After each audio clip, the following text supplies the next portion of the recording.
Welcome to Drinkin Bros, presented by GhostBed.com.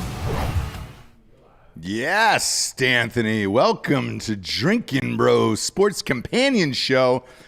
We got a sweet guest today. Before we get to him, though, I lost a bet to the Notre Dame fans about a week and a half ago on the Clemson game. I'm a man of my words. I said I would do an entire show in Notre Dame gear.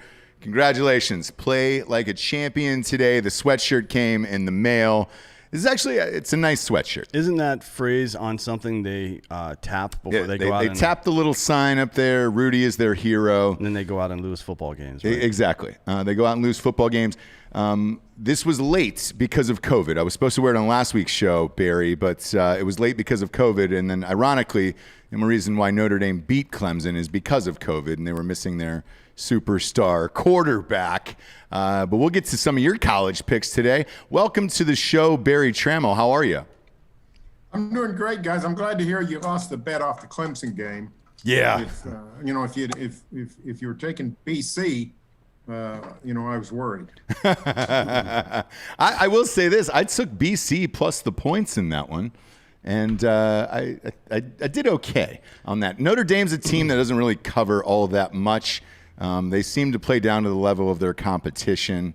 Since we're talking about Notre Dame off the top, and you're one of the top sports guys in the nation here, in my opinion, what do you see happening with them? You think they end up in the CFP? I think they got a really good chance. I think it's going to be Ohio State, the ACC winner, and Alabama. And then it comes down to, if Clemson beats Notre Dame, I think Notre Dame's got a really good chance to still get in. If somehow Notre Dame, won it, that would knock Clemson out, and you'd probably get a second SEC team in, A&M or somebody. So I think Notre Dame's got a pretty good chance.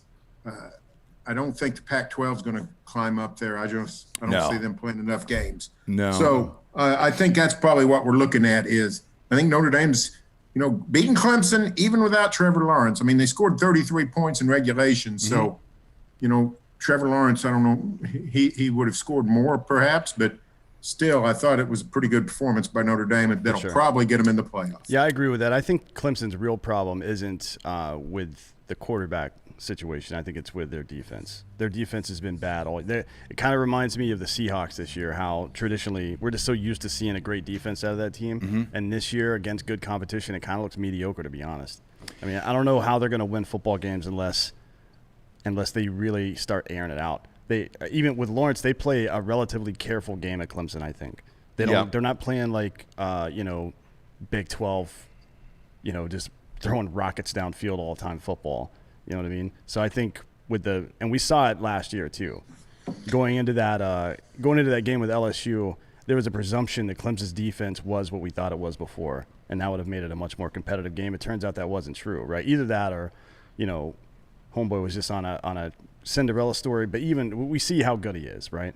So clearly he picked them apart, and their defense was not nearly as good. What they did against Tua the year prior, that's what we came to expect from Clemson, and now we're not seeing it anymore. Well, Barry, what you don't know is I am an Ohio State guy. I graduated from Ohio State. I'm a diehard Buckeye through and through. I bleed scarlet and gray, and even I will admit that I don't think Ohio State's defense is that great right now.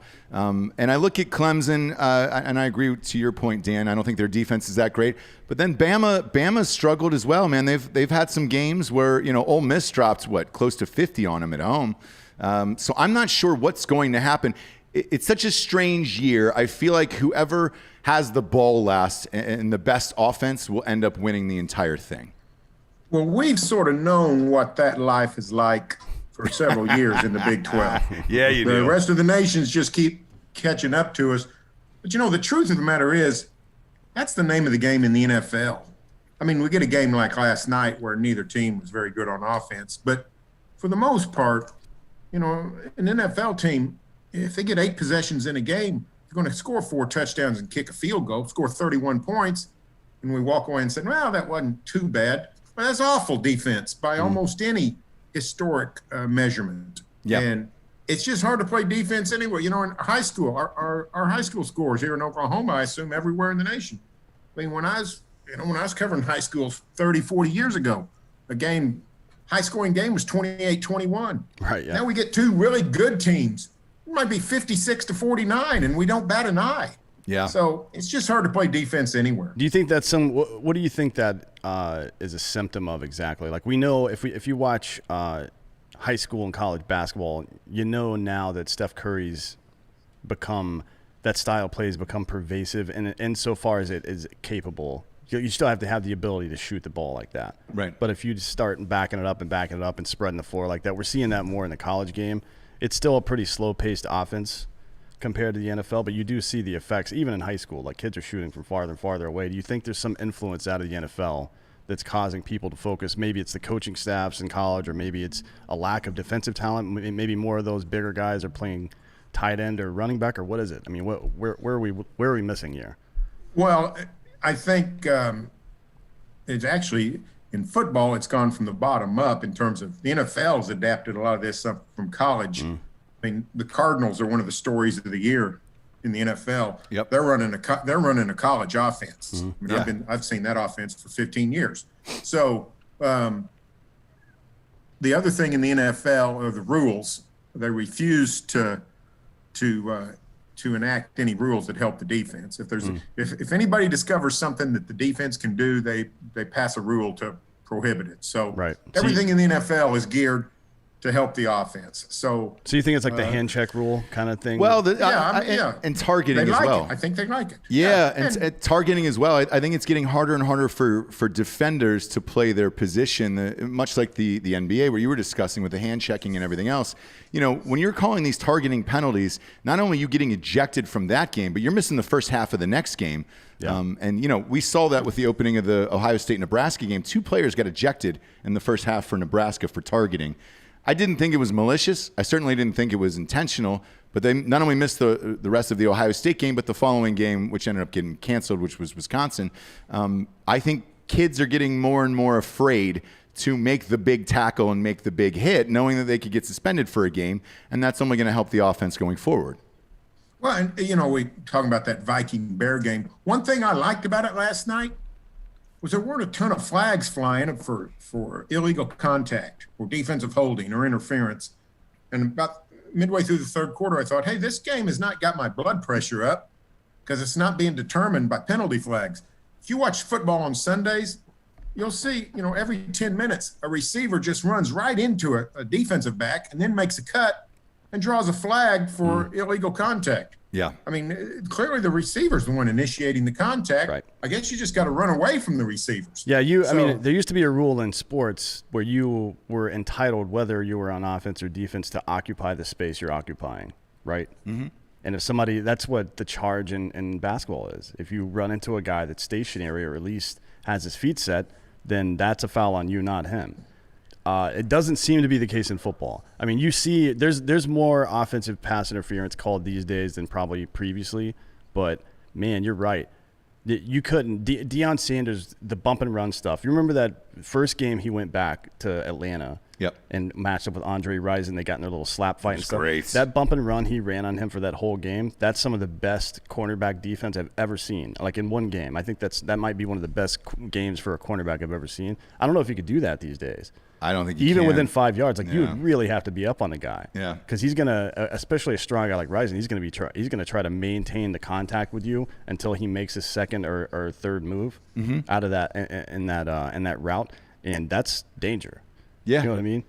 It is, but Barry, I mean, look, you're an Oklahoma legend. You're a Hall of Famer in there. You are in the Oklahoma Hall of Fame, correct? The journalism. There it is. It counts in my book. I'm a writer. That's as far as I've gotten. I'm a writer. I count that, and I want to put you up there. I want to put you on the board there because journalism counts. Maybe not in politics, but it certainly counts in sports still. And you were one of my favorites. You're one of those guys who will go in and ask the tough question over and over and over again. And if somebody tries to duck you, you will go after them. Your exchange with Russell Westbrook was legendary. It was, but he didn't go after him. He wasn't even talking to Russell. He was talking to Steven Adams. Reporters don't even go that far anymore. I never Usually it's understood that hands one. off because they're afraid. What's happening as far as the reporting side now with that, and what was the fallout from that? Oh, there really wasn't much of a fallout from it, other than Russell sort of made me famous. That's about, I appreciate him for that. He made me sort of notable in NBA circles. You can't buy that kind of PR. So I've got no ill will towards Russell. Russell Westbrook is just one of those personalities. He needs fuel, and one of the things he uses for fuel is he invents enemies, and he just has to. If he's watching play, he'll just pick out an adversary for no good reason, whether it's Marcus Smart or Damian Lillard, or it could be anybody. Right, or a fan. J.J. Barrera was a guy early in their careers. He just got sideways with J.J. Barrera, and that's it. 7-8 years later, he's still crossways with J.J. Barrera. J.J. Barrera is like 5'10". Yeah. So, but I didn't take it personal because Russell just decided he's going to pick me out of the crowd to be his adversary. And, I just didn't take it personal. It wasn't pleasant, but it really didn't cost me anything. If Russell Westbrook was a fantastic quote and really gave insightful answers and wasn't answering my questions, then I would be deprived. But he doesn't answer anybody's questions. So he wasn't costing me anything. So I miss him in a lot of ways. I wish he was still here because he made the game so exciting. But post games are much more pleasant without him. I will say that. Look, since you had to cover him all those years, and you know him probably better than any reporter, because you caught him early on before he moved on to Houston and all that other stuff. Why can't he win a championship? Is it him or is it the teams he's been on?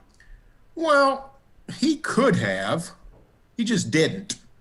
The Thunder was good enough to win it in 12 and 13 and 16. They had 3 years when they literally could have won it. What you mean with James Harden, Russell Westbrook, and Kevin Durant? Probably. Yeah. And Serge Ibaka? Yeah, they probably should have won something at that That was point. the craziest team ever assembled. The problem in 12 is they were only, what were they? The oldest of that four were, I think they were 23. Yeah. Westbrook and Durant were 23. Yeah. That's pretty young to try to win. I mean, But in Ibaka was, 13 28, but he wasn't really a leader. Well, on the he's team. listed a year behind him, but some people think he's older. I do. But it's a case that get to 16. They had the Warriors on the ropes. There's a fabulous Warrior team. They're up 9 in the fourth quarter of Game 6, and Klay Thompson goes off, and then Durant and Westbrook just sort of just play terrible the last 3 minutes. Each makes 2 turnovers. You gotta, sometimes you just gotta. What I tell fans who want to fire the coach or fire the general manager, I say, in the NBA, players win championships. And they don't give out 4 or 5 a year, just 1. Yeah. And when you get the chance, you got to do it. You got to play well in the last 2 minutes of Game 6. That's how you win. If I had to pick between all the top NBA guys right now that haven't won a title yet, the one that seems most likely to win to me would be Westbrook, because that motherfucker will never stop. Yeah. Like, he could be dying of every disease possible, and he would still come out on the floor and try to play. He's one of the most relentless competitors I've ever seen in my life. But I think it's to his own demise sometimes. So remember Jordan and remember Paxson and Kerr. Right. You know what I mean? Can you imagine those scenarios? Because what you're describing, where Russ kind of creates enemies in his head to motivate himself, that's a classic Jordan thing. He did that for decades, right? People didn't even know Jordan was mad at him, but in his own head, he would be mad at him, even if it was somebody on his own team that he's trying to show up just to motivate himself and blah, blah, blah. That is a championship mentality. It's that Mamba shit, whatever Kobe wanted to call it too. But Russ doesn't have – it seems like the one thing he misses is maybe he didn't have the team around him once he learned this lesson and became more mature in the NBA, but – he seems to be missing that part to rely on other people, because when you panic, do you dribble for 14 seconds and then take a shot, or do you just continue to run your offense? Because that's what got you there, right? Those prevent defenses with 4 minutes left on the clock in the NFL, up 10, biggest mistake of all time. Play your fucking defense. It's worked this whole game. Why change now? You know what I mean? Yeah, I don't see Russell Westbrook changing, though, is the problem. He's been the same guy, and he's been the same guy everywhere he goes. There is a rumor out there right now that he could potentially be traded to the Clippers. Have you heard that? Yeah, I heard that. I found it odd. I didn't see how. I didn't. The talk about Harden going to Brooklyn. Mm-hmm. I saw how that was possible because Brooklyn's got some stuff. First of all, they can match the salary, and it's some things Houston might want. Mm-hmm. When you talk about Dinwiddie and LeVert and Jared Allen. Dinwiddie scored, 22, 24 points a game last year? You can work with that. I don't know what the Clippers could give the Rockets. Paul George is what they were discussing, about trading Paul George for Westbrook. I'm not sure what that does for your team. That would be idiotic. That would be idiotic. Yeah. Because I got to watch Paul up close for 2 years with the Thunder, and I don't see where Westbrook's an upgrade over Paul George in the Clippers' bid for a title. I agree. I mean, and of course, that would be quite ironic because George is the reason Westbrook's in Houston in the first place. When he wanted to be traded to the Clippers, Westbrook said, well, why don't we just ship me someplace too? So, that would be ironic. But, Russell Westbrook's problem is that he's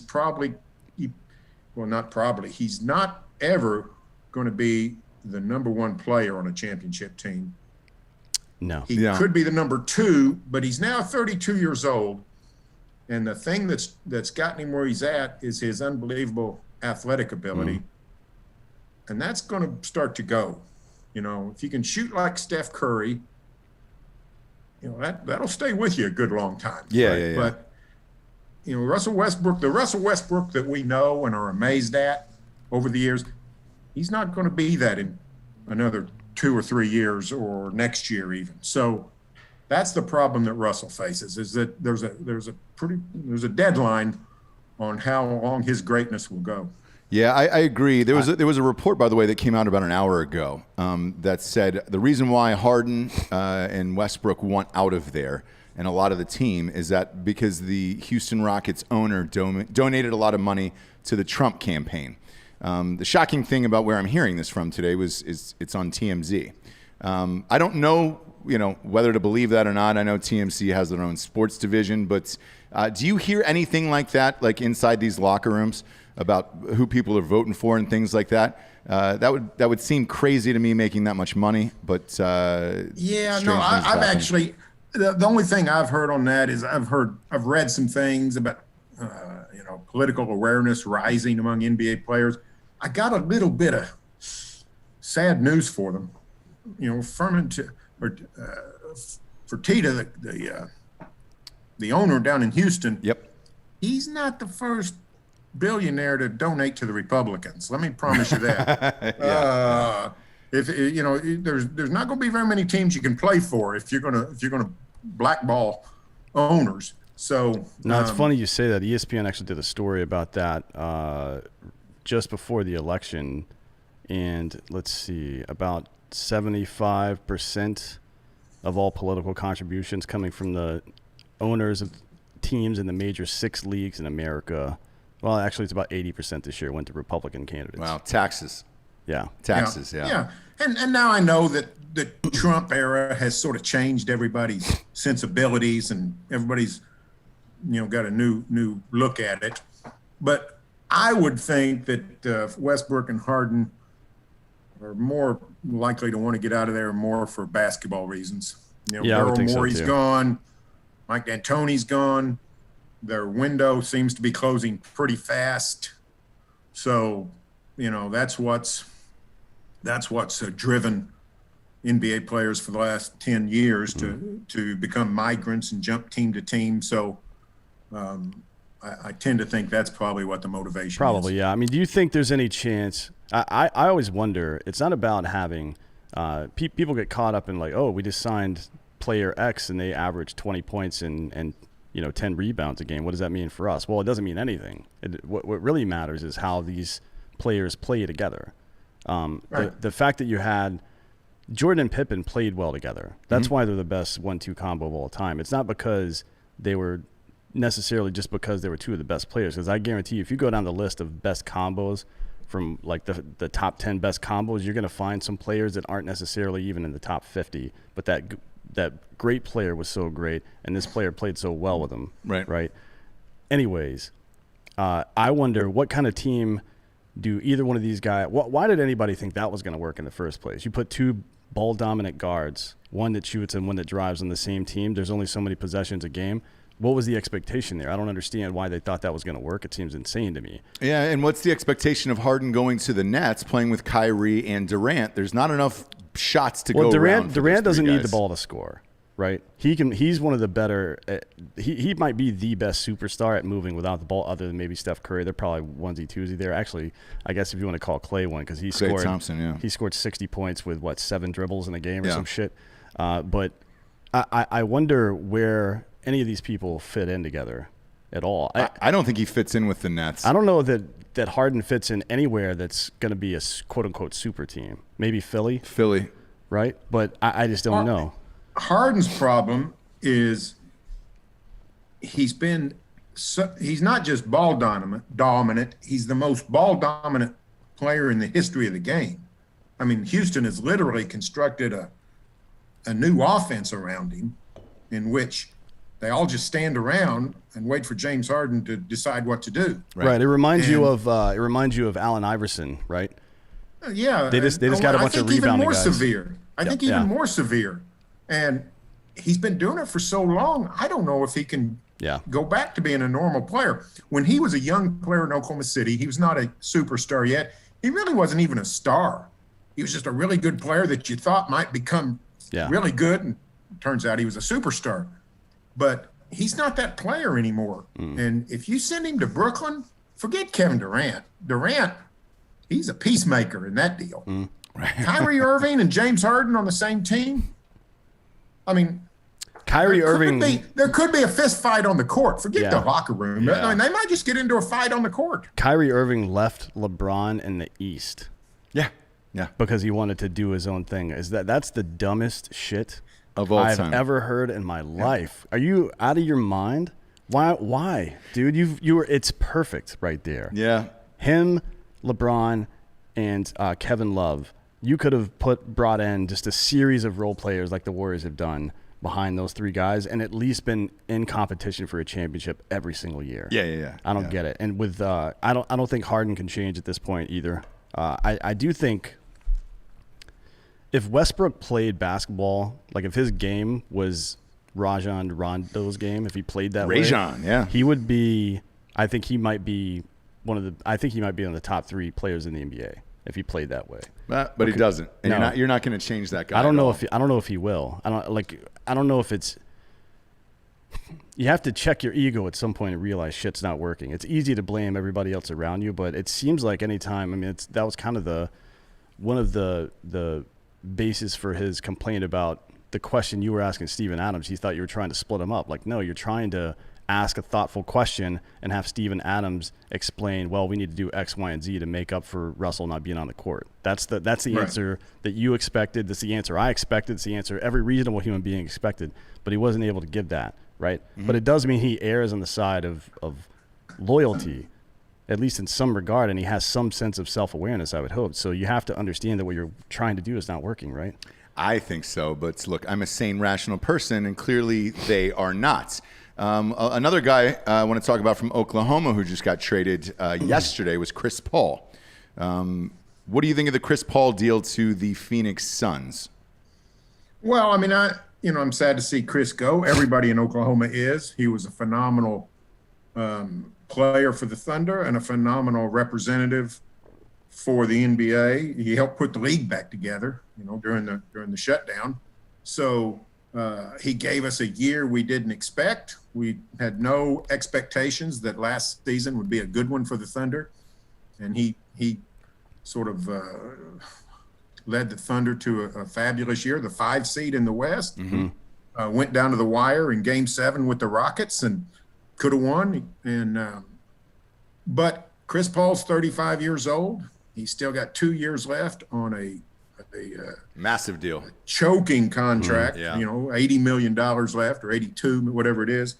And the truth is, if the Thunder had kept this team together, there was no chance they were winning the NBA title. and there was a decent chance they wouldn't even make the playoffs. The West is so tough.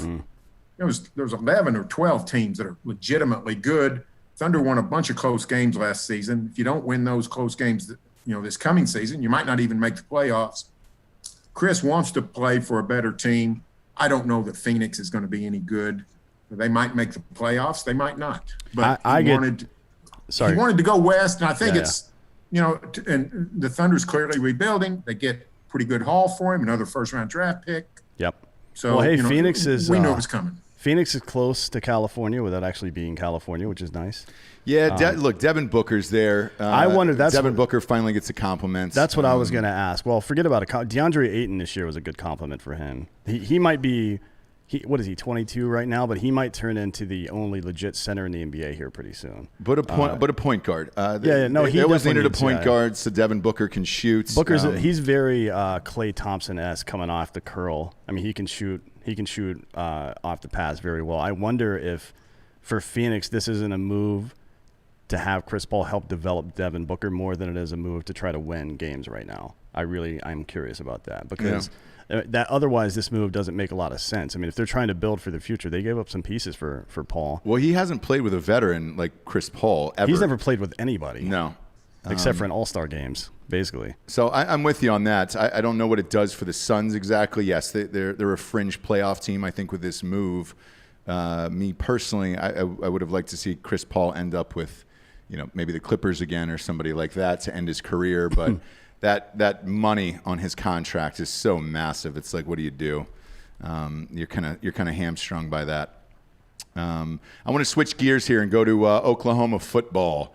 They have not been great this year. What's the expectation with Spencer Rattler and those guys going forward here? Well, I mean, the expectation never changes for the team. Win every game, and the expectation on Spencer Rattler is you don't have to win the Heisman Trophy in your freshman year. You just have to make it to New York, make the Final Four in the voting, and then win it next year. So pretty high expectations. And the Sooners are due a down year every once in a while. Alabama doesn't take one. Clemson is showing no signs of taking one, but virtually every program does. So maybe this is their down year. I don't know. They lose the 2 games early. Should have beaten Kansas State. Lost a 21-point lead. Yep. But, Iowa State's a really good team. So, it's no sin to losing to the Cyclones. Is Spencer Rattler, is he the guy in the future? Oh, yeah, he's really good. He's really good. He's, Lincoln Riley's been fortunate. This is his 6th year running the Oklahoma offense, 4 as head coach. He's not had an inexperienced quarterback any of those years. Year number 1, Baker Mayfield was a 3rd-year transfer from Texas Tech. And then the next 2 years after that, of course, he was a grizzled veteran. Then here's Kyler Murray, who was in his 4th year of college. Then here comes Jalen Hurts in his 4th year of college. Now comes Kyler Murray, who'd never played. Spencer Rattler, who'd never played. So the Sooners had gotten a little bit spoiled at quarterback, and not just talent-wise, but experience-wise. So, not every quarterback just, falls out of bed and throws 47 touchdowns and 3 interceptions in a year. Right. There's a little bit of growing pains, and the Sooners went through them with Rattler, but he's getting way better. He's getting better fast. He's going to be great, and he's pretty good right now. Yeah. No, I think so too. And look, if you're going to have a down year, you might as well have it during COVID because exactly these games are getting canceled left and right. Who knows if they're going to be able to complete the season? Me personally, looking at, we call spreads every week, right, for college football and NFL and everything. And just trying to find out who's not on the COVID list this year has been the toughest part. About all of this, and you had half the SEC games knocked out. Well, we've already got 3 top 25 games knocked out this week, and let's see, Marshall. I think they're playing. Is that Charlotte or some shit? I don't even know what that is. Charlotte.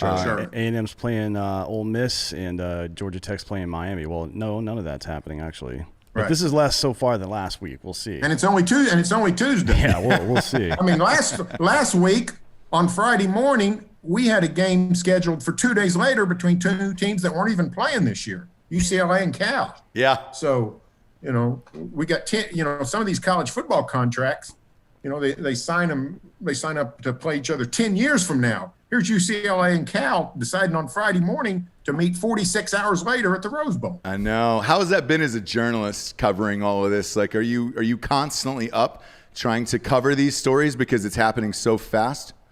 I'm just trying to keep up with what you guys are talking about. Who's playing this week? When Right. Oklahoma opened the year with Missouri State, their sort of throwaway game, and literally at noon on Friday, we weren't sure they were going to stage the game.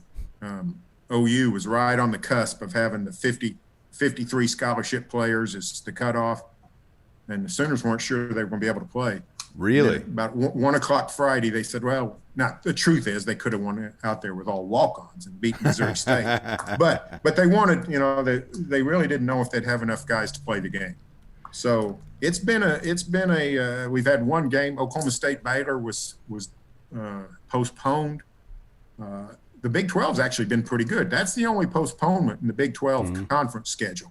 So the Big 12's been done pretty well handling the COVID, but it's pins and needles. Lincoln Riley this week said none of us would be surprised if the season is canceled. He said, we hope it's not. We don't think it will, but if it happens, nobody can say they were surprised. Yeesh. I mean, we're getting back into it now. States are starting to close down again, and it's for viral activity, the fall is typically the hot spot, right? Somewhere between November and February typically is where the hot spot happens. So late fall and winter. We'll see. I saw a map today of I forgot the terminology, but basically the nation's hot spots by state, and there were 48 states that are hot spots. One was getting close to a hot spot, and that was Maine, and one was in pretty good shape, and that was Vermont. When Vermont and Maine are the only two places you can sort of depend on, your college football experience is in danger because the Black Bears and the Catamounts are not going to be able to carry us through the season. No, they're not. And for a guy like me, whose Ohio State team looks great this year, I picked them preseason to win the championship. If they get shut down after this, 2020 has been bad enough already. That would just be pretty much the end of it for me, especially as a Braves fan and a Falcons fan. I already live in hell. I don't need more fire put on top of the chimney stack here for me. I'm all good with this. How are you at college spreads? You want to pick some college spreads with us this week? I can do that. Let's do it, Bear. Let's do it. We're brought to you by MyBookie.com.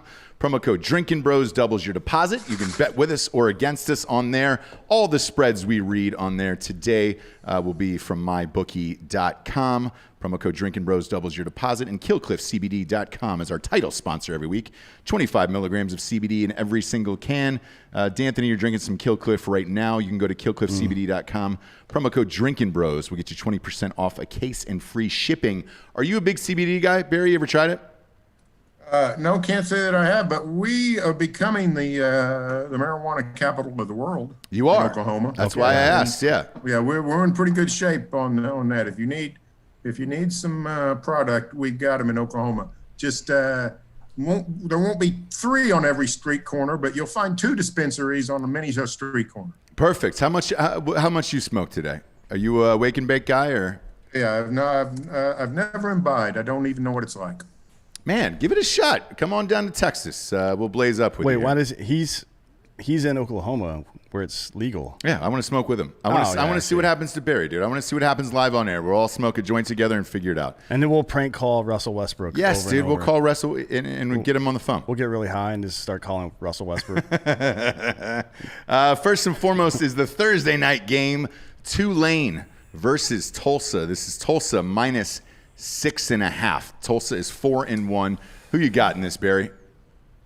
Well, I got Tulsa in the points. Their offense is not really sharp. They've got a really good defense. Tulsa can play defense, so they don't have to score much to cover this line. But I wouldn't really bet it if I was somebody. But if you had to make me pick, I would take Tulsa. The defense is fantastic. I love that attitude because we do that on the show all the time. We want people to win on this show. I don't tell people to throw their money out the window on garbage games like this. A fringe top 25 team like this, we have a Tulsa versus Tulane.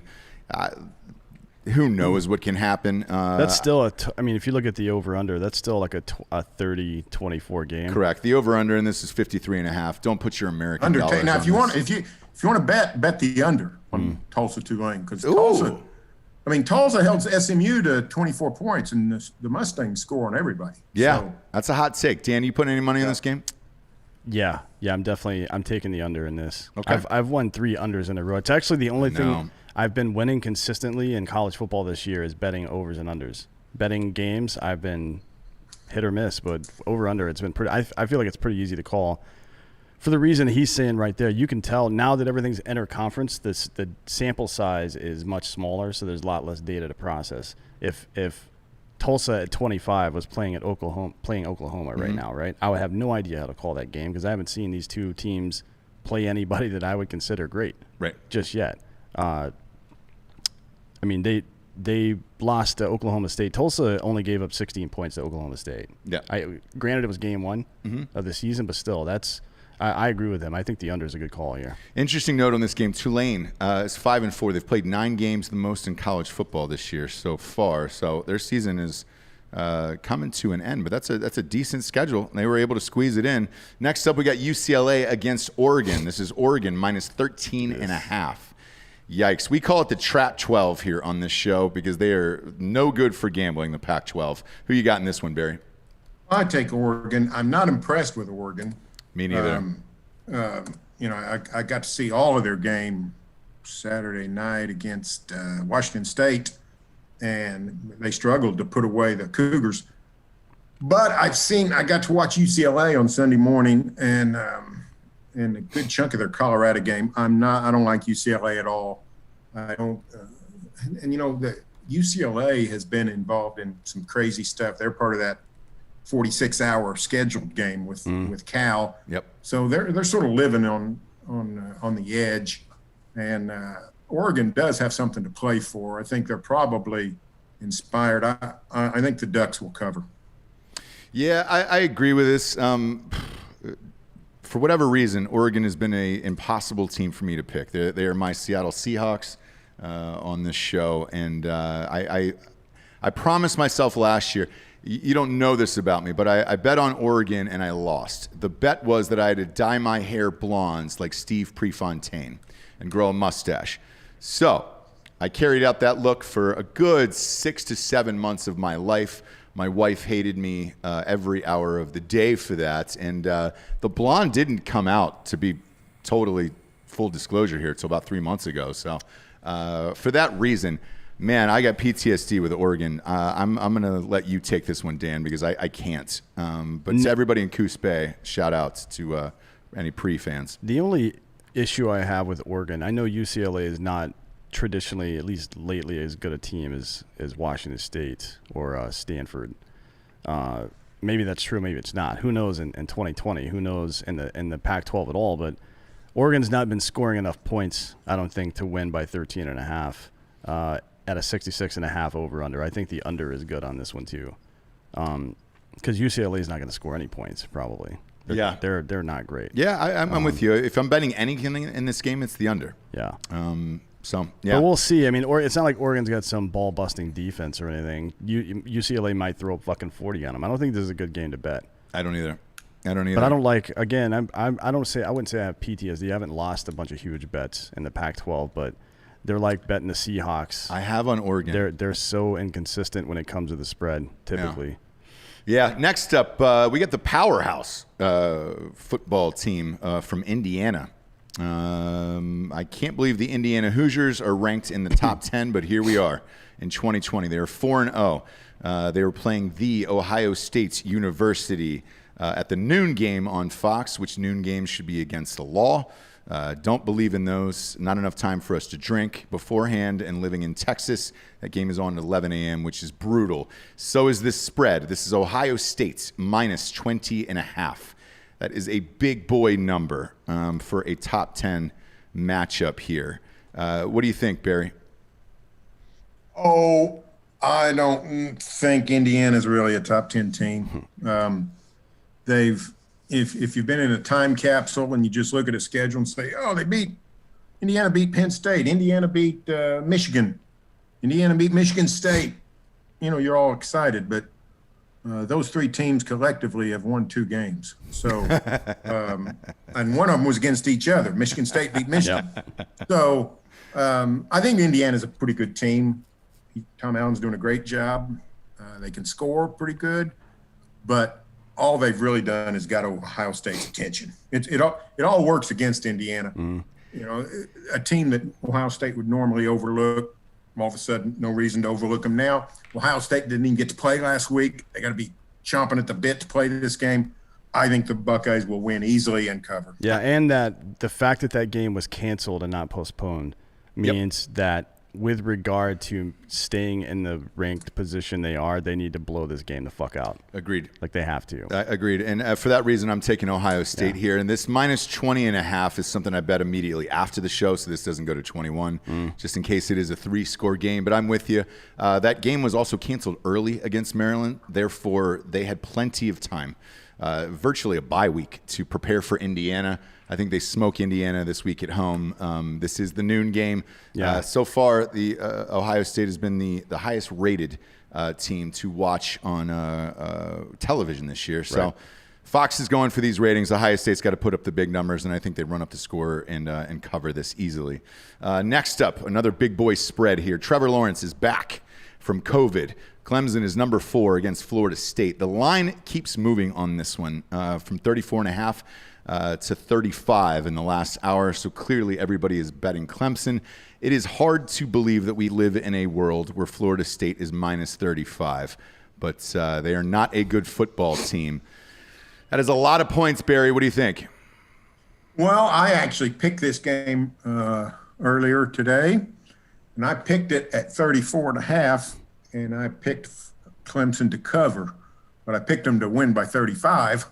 So you've given me pause. But I wish wouldn't it be cool if we lived in a world where you could reschedule in the middle of the year? Wouldn't it be cool to have like Florida State play Michigan?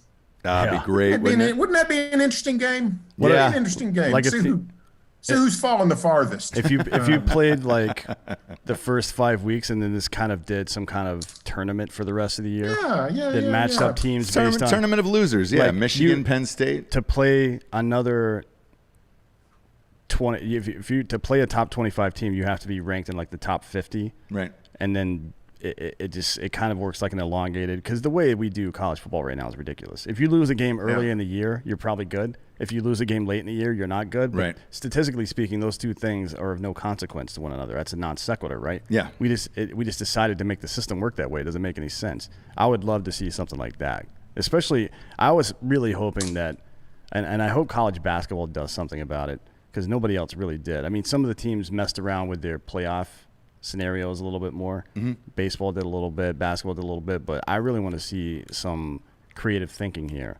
I would have loved to have seen, for example, the NBA finals played like the final, like the college basketball championship. Yeah. Just everybody, it's a one and done tournament. We're not going to get it. If we're talking about our hopes and dreams here, instead of Trevor Lawrence, I'd like to see Jennifer Lawrence at quarterback.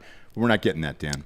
Instead, we got a minus 35 here out of Clemson. Trevor Lawrence, by the way, is having the best season of his career. So is Jennifer Lawrence. No. She hasn't said one fucking word. So I've been amped about that. Yeah, he's up to 71% completion percentage.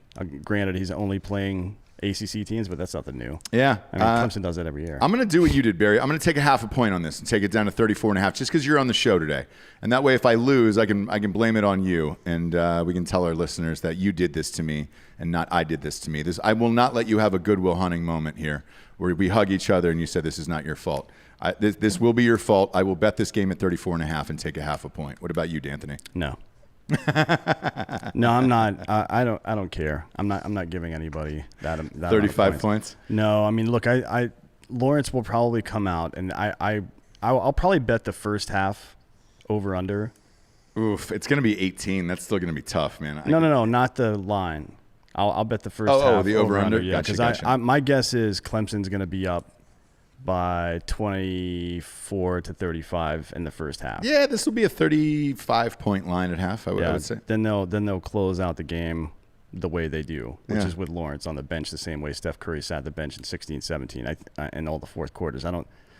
35 points is too much for a scenario where Clemson's not going to keep their foot on the pedal. Maybe now with one loss they have to. They have to. We'll see, but I'm not going to bet this game. If they do it this game, then next week, whomever they play, then I'll take something like this. Okay, Sure. And that'll lead us to Florida versus Vanderbilt. This is another big boy spread here, Barry. This is Florida minus 31.5. I realize Kyle Trask is having an unbelievable season. He's already got 28 touchdowns in 6 games. A lot of the fans at last week's game were chanting Trask for Heisman. 31.5 against Vandy, who is 0-6. What do you got here? Florida, this one's pretty easy. Vanderbilt stinks. I'm pretty sure Vanderbilt can beat Kansas, but I'm not convinced of it, and Kansas is awful. Yeah. So Florida, I think, wins easy. The only way they wouldn't cover is just some sort of backdoor situation. I mean, they're going to be up 49 or something. Right. And, and Vanderbilt's not the kind of team that can score 2 garbage touchdowns. No. So I think Gators win this easy. D'Anthony? Yeah, I agree. I think the Vanderbilt quarterback's only thrown 8 touchdowns this year in 6 games. So yeah, he's right. He's not gonna. That's just not gonna happen. They're not. You don't score late touchdowns like that with your running backs typically. Right. Not that they have a great run game either.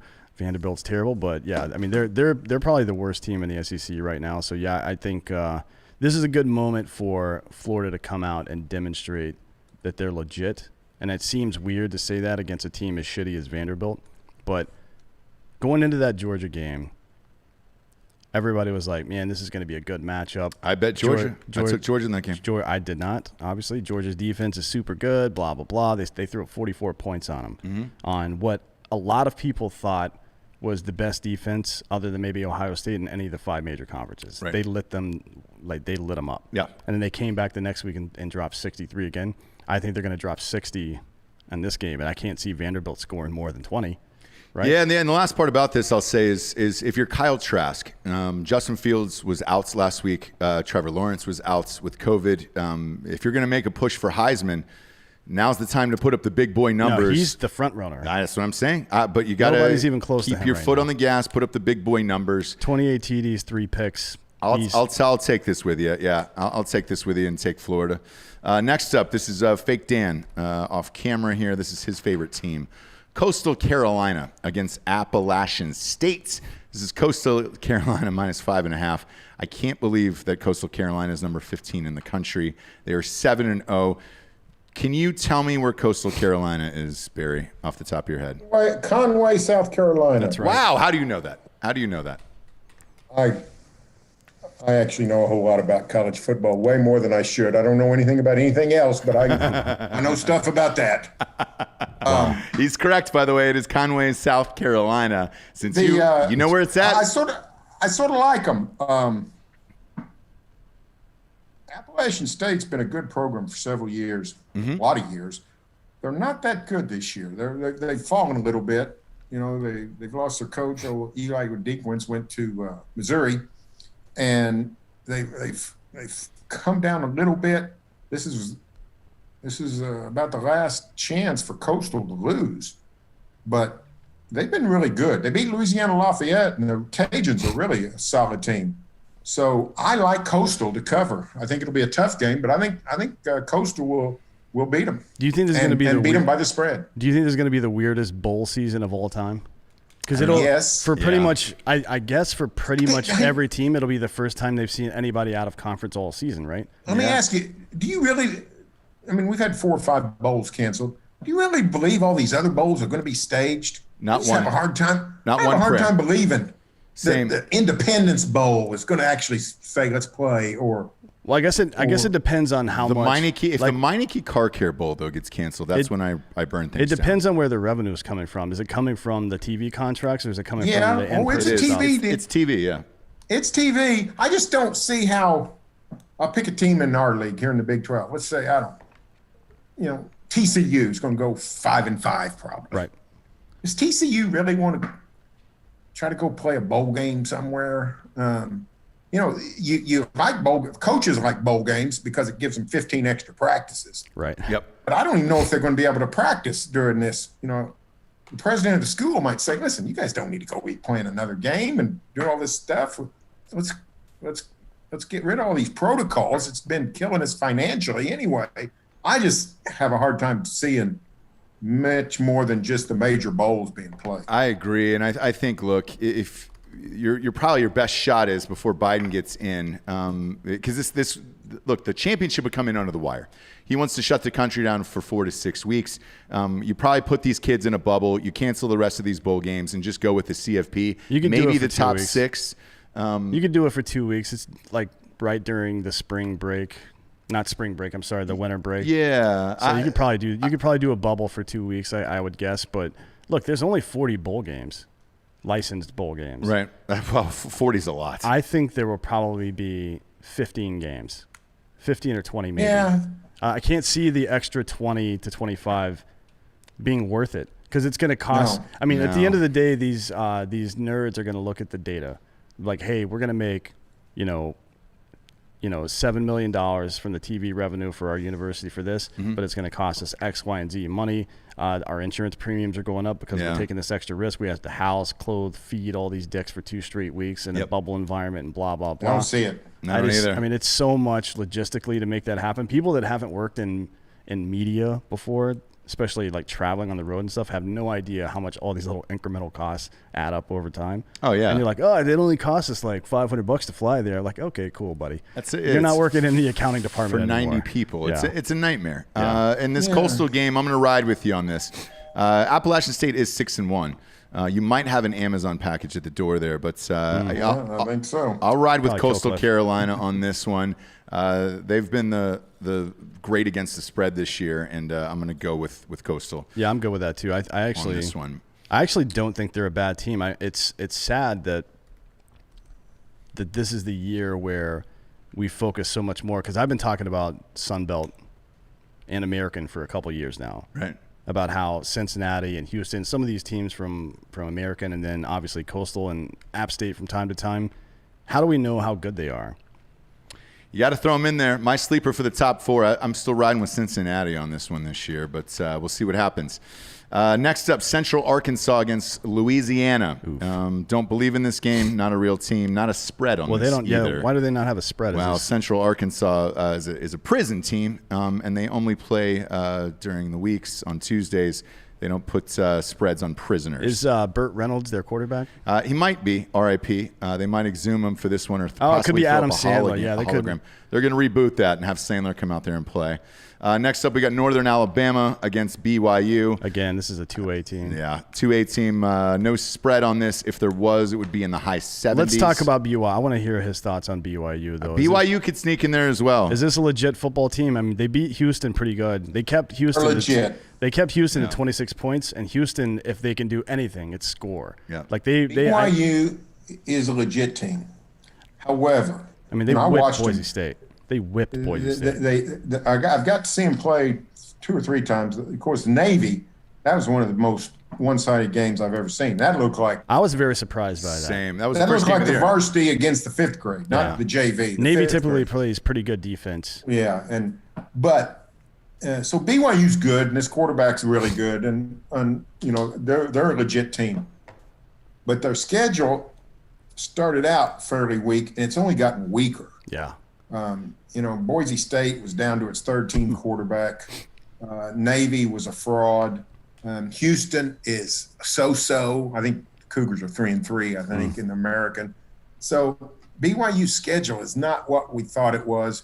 To their credit, or to let them off the hook, they just sort of had to scrap it together when they had a really good schedule put together. Every team, I think 4 Power 5 conference teams bailed on them when the COVID schedule came out. So they had to sort of slap it all together. They got North Alabama and San Diego State left. I have a hard time seeing the committee putting Brigham Young in, even if a bunch of teams sort of fold. It would take a lot. I mean, Texas A&M and Florida both already have one loss, so if they lost another game, it's unlikely for A&M because the rest of the teams they play are not great, but Florida could potentially lose a game. even then, and even if Cincinnati ends up losing a game, which also seems unlikely based on their schedule, Notre Dame loses to Clemson, right? I think so. Which is probably going to happen. Then Notre Dame probably gets that number 4 spot. It's hard to argue for any of these teams, including BYU, above Notre Dame because they did beat Clemson at one point. I have a Notre Dame prediction on this show. Since I'm wearing the sweatshirt for the Notre Dame fans that I lost the Clemson bet even with their backup quarterback, I will say this. I think UNC is going to beat Notre Dame before they play Clemson again. And if not, I will make a bet live on air. I will dress my 2-year-old up in a full Notre Dame football uniform. I think they're going to lose to UNC. I think they're going to get smoked by Clemson, and I don't think they make the CFP at all. That is a bold prediction. As far as the Cougars, I'm with you. Their schedule seems to be weakening. Cincinnati would have the best shot at it. And Cougar-wise, look, head on down to Giorgio, our producer. He loves Cougars, especially in the late 50 range. So different type of Cougar, but Giorgio and his Cougar would have a better shot of making the college football playoffs than that. Speaking of Cincinnati, they're up next here. They're playing UCF. Fake Dan off camera here is a UCF grad. That is his team. It is -6 for Cincinnati. I've been the Cincinnati whisperer all year long here on the show, Barry. That has been my team that I've been able to bet on. And this is -6 for Cincinnati. I am riding with them again. Who do you got? I'll take Cincinnati, but I'm not sold on it. Cincinnati's a little bit like BYU in that their schedule has sort of broke their way. Cincinnati's only played one road game all year. And, they were supposed to be at Tulsa. That game got delayed, postponed until December. They beat Army. That looked like a pretty good win because we thought Army was pretty good, but Army has turned out to be so-so. They haven't played UCF yet, haven't played Tulsa yet.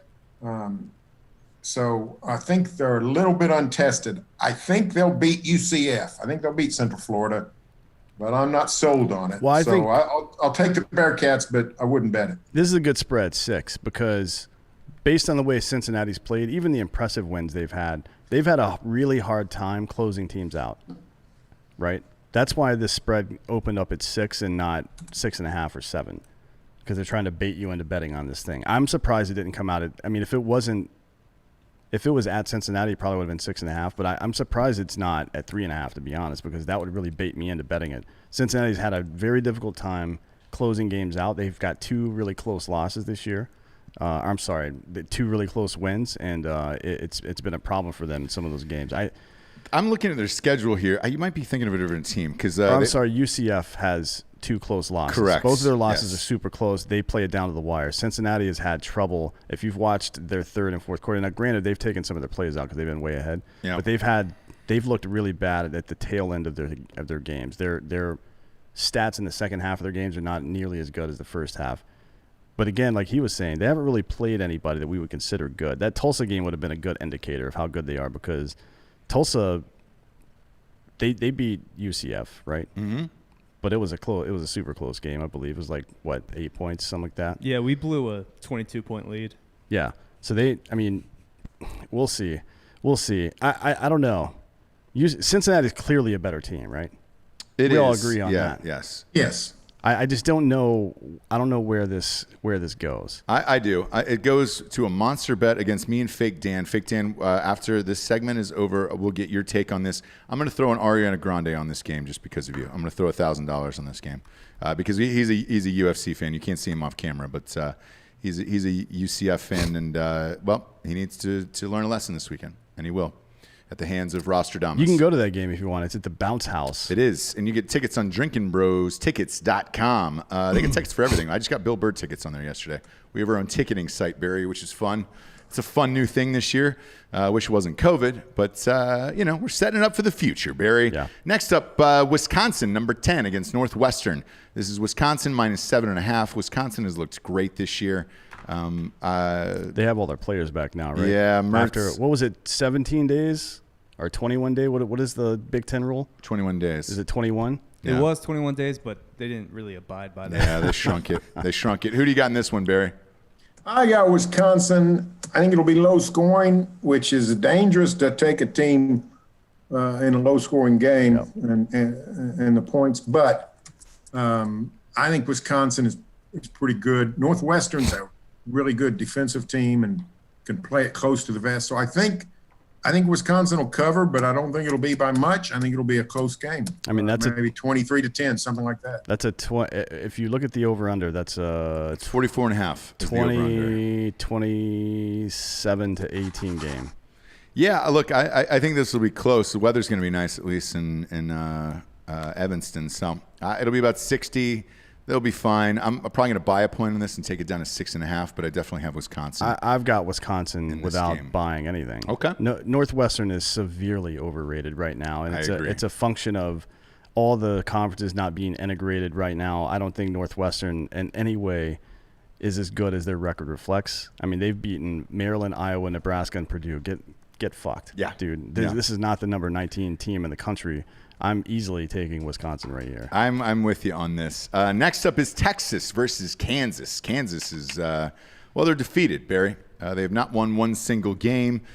Texas seems to have the eyes of Texas on Urban Meyer, in my opinion.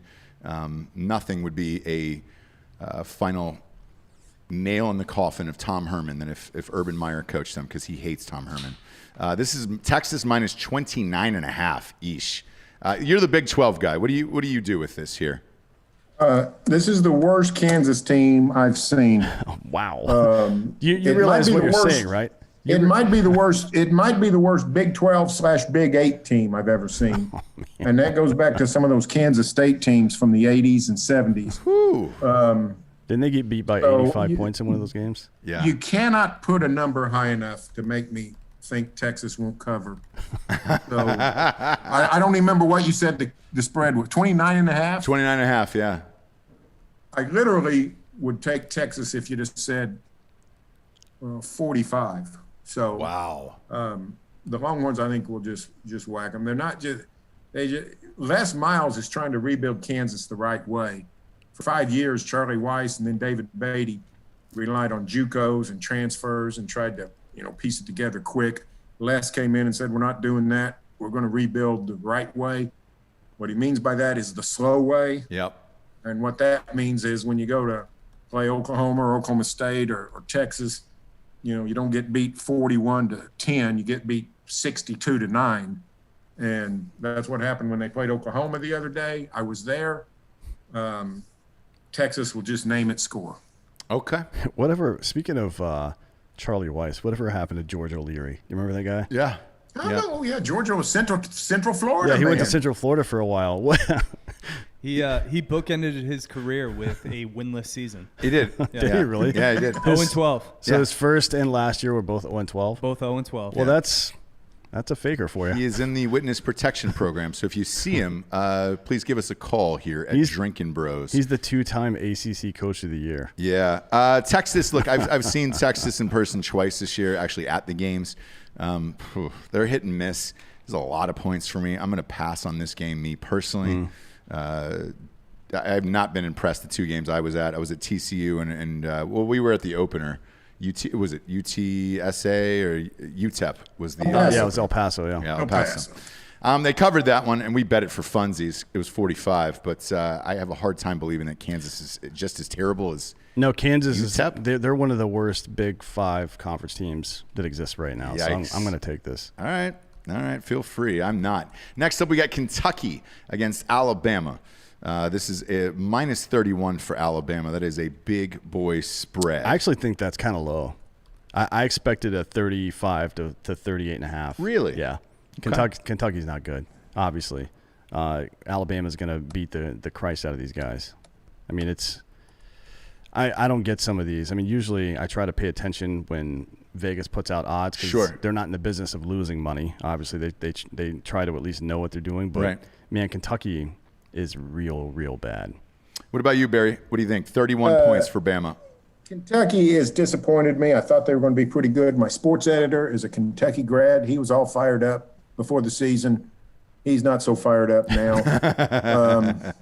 I think Bama will cover the spread, but history is on Kentucky's side. Yes. In the history of mankind, Alabama has played Kentucky 40 times. and is 37-2-1 against Kentucky. One of the victories was in 1997, back in the in the dark days of Crimson Tide. The other Kentucky win, besides 1997, was 1918 during the Spanish flu pandemic. So maybe that's the key. Maybe Kentucky can go 2-0 in pandemics against Alabama. You sound like stat. you sound like the announcer from Little Big League right now. Remember that guy? Yeah. How he was like in night games in the fucking NL Central. He fucking hits 280 against left-handed pitchers named Steve or some shit. That is the best stat that I have heard today, and for that reason, I don't go against a pandemic team. I don't even know another one other than Kentucky. So I'm glad you brought that up today. 31 points is a lot of points. Well, I mean, it hasn't helped them this year very much. I might throw them in a 6-point teaser here and take this down to 25, but this isn't something I rock with as far as like all my American dollars on it. No way. Next up, we got Kansas State and Iowa State. This is Iowa State minus 11. Iowa State has crept back up to number 17 after a rough start. Barry, you're the Big 12 guy. Who do you got? I got Iowa State. They're really good. They got a good team. They play good defense. Their offense is really good.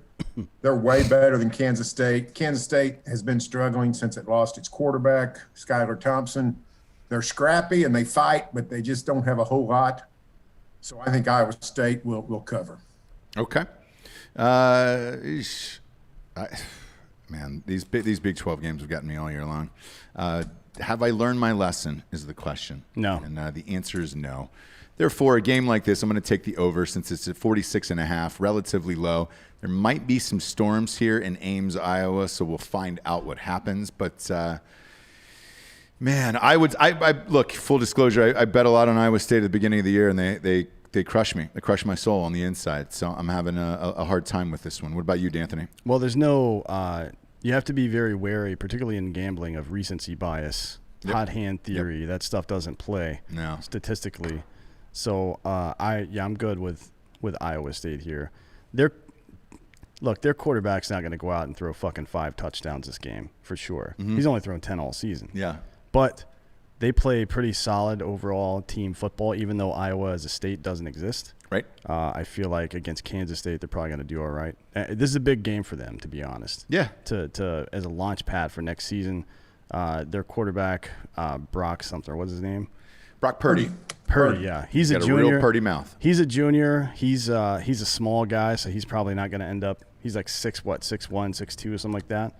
Hasn't thrown up huge numbers, so this next year is probably his big year, right? And he's only got 10 touchdown passes this year in 7 games. So. Yeah, so I mean, I don't know if I'm going to bet Iowa State. I'll probably take the under though at 46.5. Ooh, I'm going to take the over just because it's the Big 12 and there's no defense there.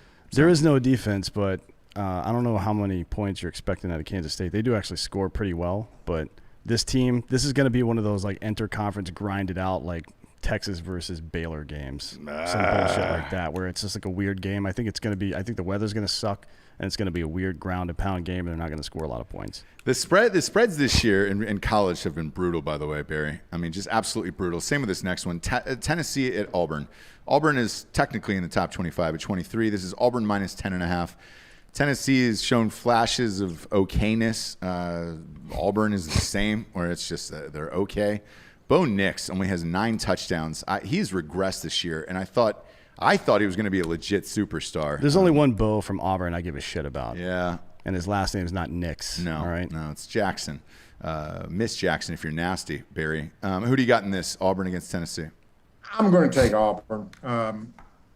Auburn's disappointing, but Tennessee is major disappointment. And I think Auburn's the kind of team that always seems to sort of rise up near the end of the year, and I think they get fired up because they know it's Iron Bowl month, and they think, well, if we can beat Alabama, we can eventually get elected to the U.S. Senate. So yeah, Tommy Tuberville's in there. So I think I'll take Auburn. That's a good point. Auburn plays better game 6 on historically. Yeah. Which is an interesting trait for a college team, but it's probably is because of what you say. Usually, like the 7th or 8th game in their season is Alabama. Yep. So the 2 games before that, they're prepping, and then they win or lose, and then they react after that. But super inconsistent, but this is that pre-game because they play Alabama. Their next game is against Alabama. I think they're going to blast Tennessee. Tennessee's one of those teams that punches above their weight early on. Yep. This year, and then they start getting rocked late in the year, and it's about time for them to start getting exposed. I agree with you on all of those points. However, I don't trust my money on it. There's other games that I would like to bet on other than this, and I probably won't bet this one. I'm just saying I think Auburn's going to win this game pretty easily. I think 14 to 18 points probably. All right. Next up, we got Mississippi State against Georgia. Ugh. Mississippi State looked great week 1. Take the under. This is minus 25, and the over-under is 44.5 in this one. Mississippi State scores like fucking 6 points a game, basically. First game, they scored 90 against LSU. They scored 44 against LSU. If you mark that game off, they've scored 14, 2, 14, 0, and 24 is their season high other than that. Yeah. This team against... Let's be real. Against Florida's offense, Georgia's defense looks shitty, but against Mississippi State, they're going to shut them down. 10 points. Agree. Mississippi State's going to score 10 or less points, and so Georgia really only has to score 35. But will they be able to? Georgia's offense is bad. Yeah, and I don't know who their quarterback is. I don't think they know who their quarterback is. Their offense is really, really bad.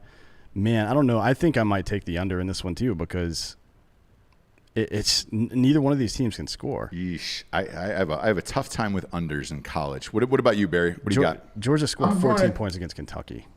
Yeah, I'm going to take Georgia just because I think Mississippi State's having some trouble with Mike Leach. He's an acquired taste, and sometimes he can grow weary on first-year guys. It's possible the Bulldogs are ready, the Mississippi State Bulldogs are ready to cash it in, check it in. Yeah. I think Georgia big.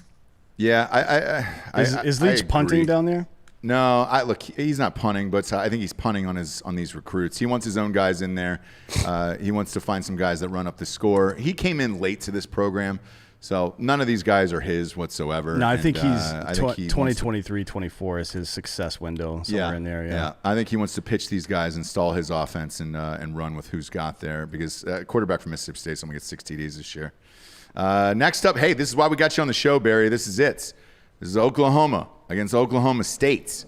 This is your world. There is no better guy to pick this game than you. Who do you got in Oklahoma versus Oklahoma State? I think the Sooners will win fairly easily. OSU's offense. Yeah, OSU's offense just is not there. The offensive line's been decimated. They scored 16 on Tulsa. They scored 20 on K-State. Scored 27 with a defensive touchdown against West Virginia. I think they'll play pretty good defense and hold the Sooners down. You know, OU scored 28 or more in like 100 straight games or something crazy. That streak is in jeopardy, but I think the Sooners will win and cover. Okay. Look, because you're on the show and you're the Oklahoma Messiah, I'm going to take this. I'm going to take Oklahoma, and traditionally I wouldn't take this game. I'm going to buy a half a point and take it at 6.5 just to be safe because, safety first, obviously, with me. What about you, D'Anthony? Man, I don't know. Oklahoma's been scoring some points lately. It's you get into a groove against shitty teams. It's like shooting free throws, right? Mm-hmm. You don't want to foul Steph Curry or Klay Thompson or Kevin Durant early in a game. You let them get that stroke down, and then they're going to be just you love the Warriors. Of course I do. I lived in Oakland for 10 years. I lived in Oakland when they sucked, and then they started getting great, and I had season tickets, and I went there every single day. Of course I loved them. That's the best basketball team that's ever been put together. Let's be real. However, realistic about it. Yeah. That hot hand theory stuff doesn't work, but it does. It's not about hot hand. It's about I look at week 1 in college football this year. It is the most, I bet, against the spread, it probably rivals any other year in the history of college football negatively. Right. Like that, I bet against the spread, a lot of teams lost outright, and I bet a lot of teams did not cover. I would say I'll have to look into that against the spread in week 1, but I'm sure it sucked. I wiped those games off, but Oklahoma has been, since then, they haven't scored less than 30 points. Yep. And the last 2 weeks they've scored 60. They've scored 33 and 53 the weeks before that. They're on a roll offensively. They're feeling very good about themselves. They're feeling like they can score points. You never know with these rivalry games, honestly.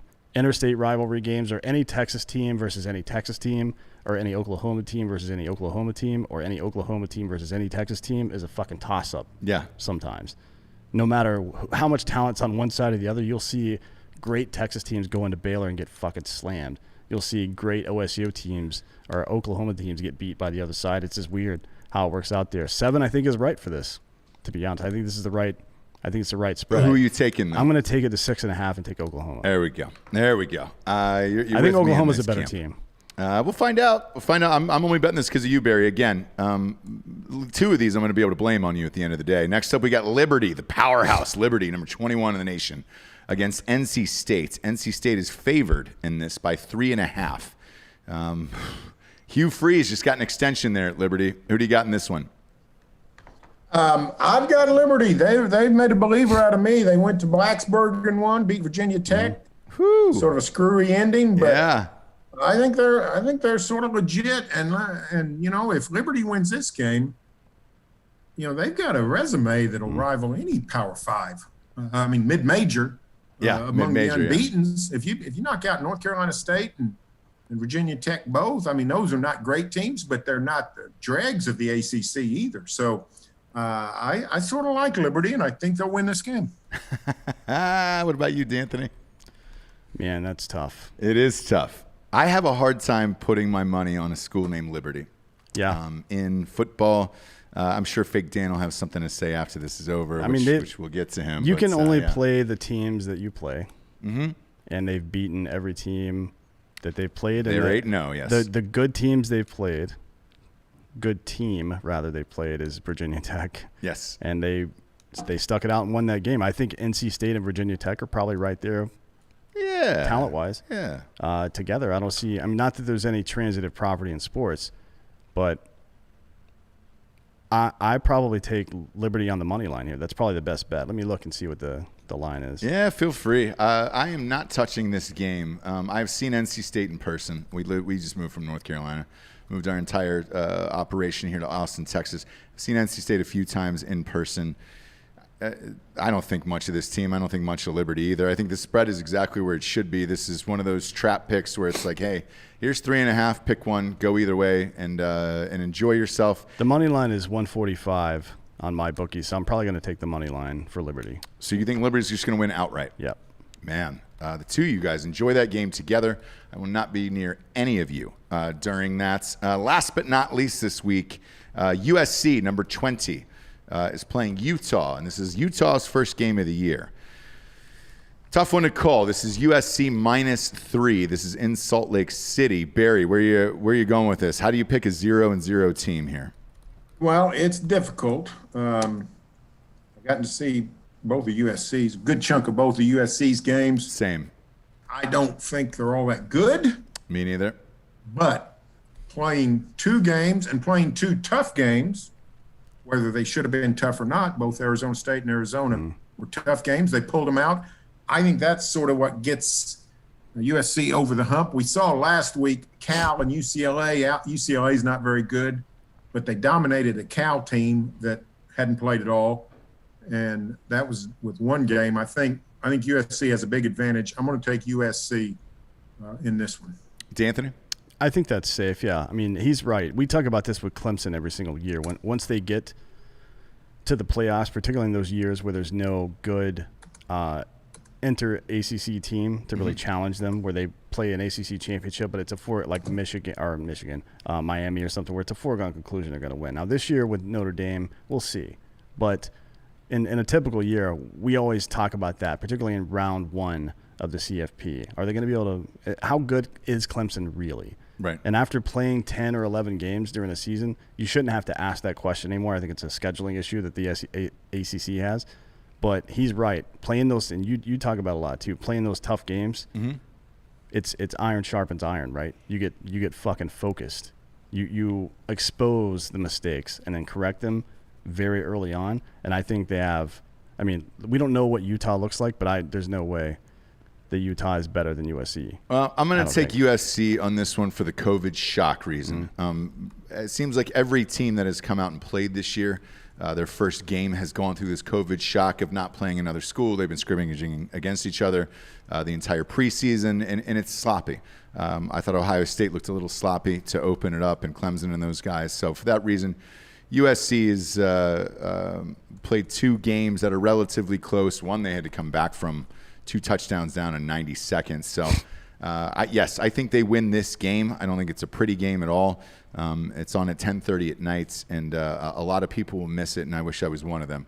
However, my time zone's a little closer to theirs, so I will probably watch it like the junkie I am and take USC. Barry, we appreciate you being on today. Where can everybody find you on social media?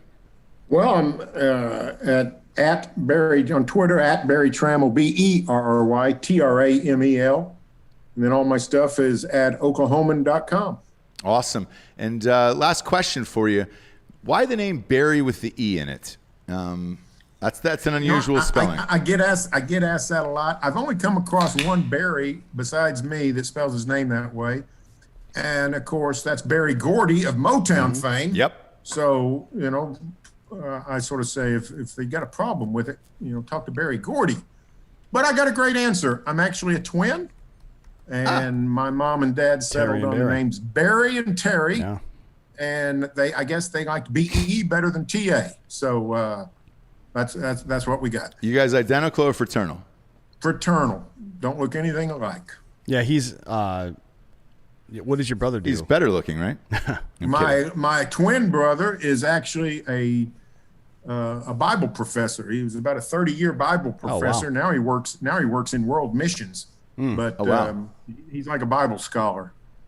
Dan has a degree in theology, actually. So Sure do, yeah. Yeah, maybe they can chat about the New Testament. You know who doesn't, though, is Barry Gordon. No. So, Gordy, rather. Barry sorry. Gordy does not at all. He's got a degree in Motown. Yeah, it's weird. You've got a fraternal twin, but you and Barry Gordy seem to be identical twins. Yeah. Really hard to tell you guys apart.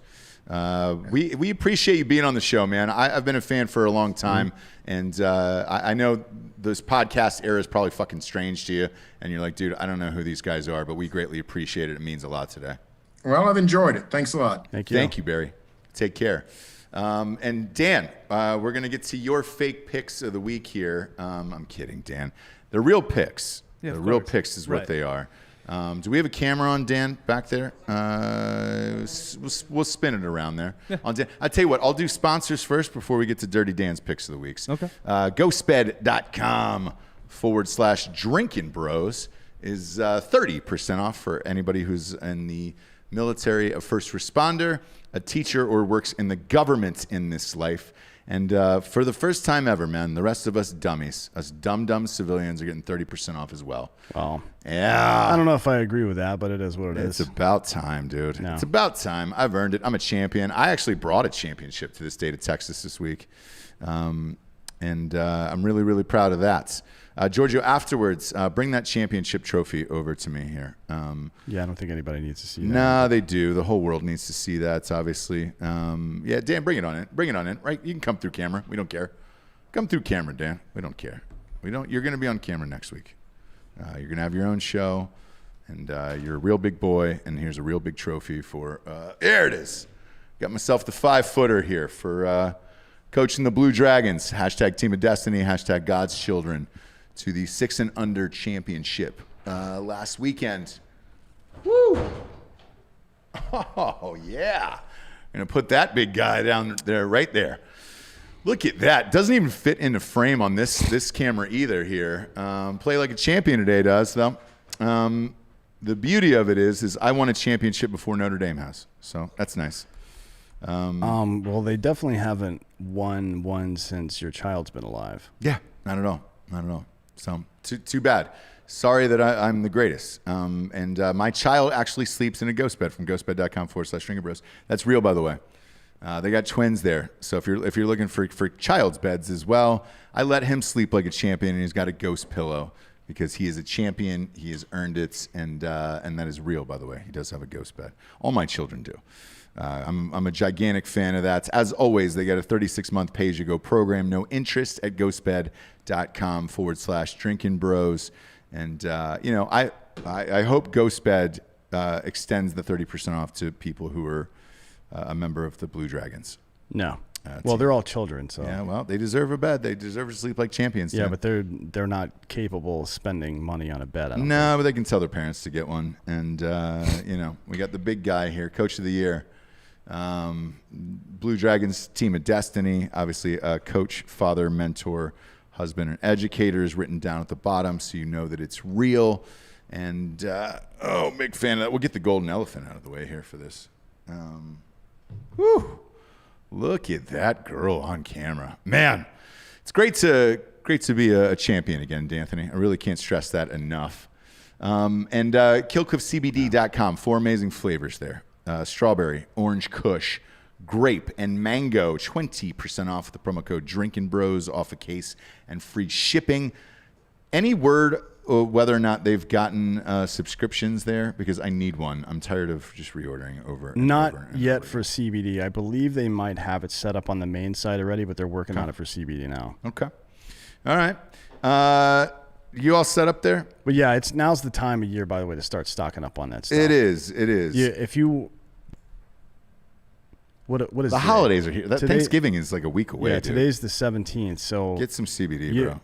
expect some COVID delays, particularly with heavier shipments. So if you're running low, you should go ahead and go buy some. Yes, go get some. It's great with vodka. If you're dealing with family members, Well, that's you don't what want I've been to deal drinking with. all day. No, it's the best. It's the greatest. Now it's time for Fake Dan's filthy picks here. Jesus Christ, Dan. How did you do last week? First of all, you don't have a mustache anymore. No. No. I went 0-5. Oh boy, that is disappointing. I know. And we got backdoored on the last game, which I gave out for the UNLV pick. They lost by 17. It was 15 and a half. People 15 were and a betting half. that game because of you. San Jose State kicked a field goal with like 6 minutes left. 6 minutes. Yeah. Well, I mean, It was kind of pointless. That was a pointless field goal. no, not with 6 minutes left. That's a long time. That's half a quarter.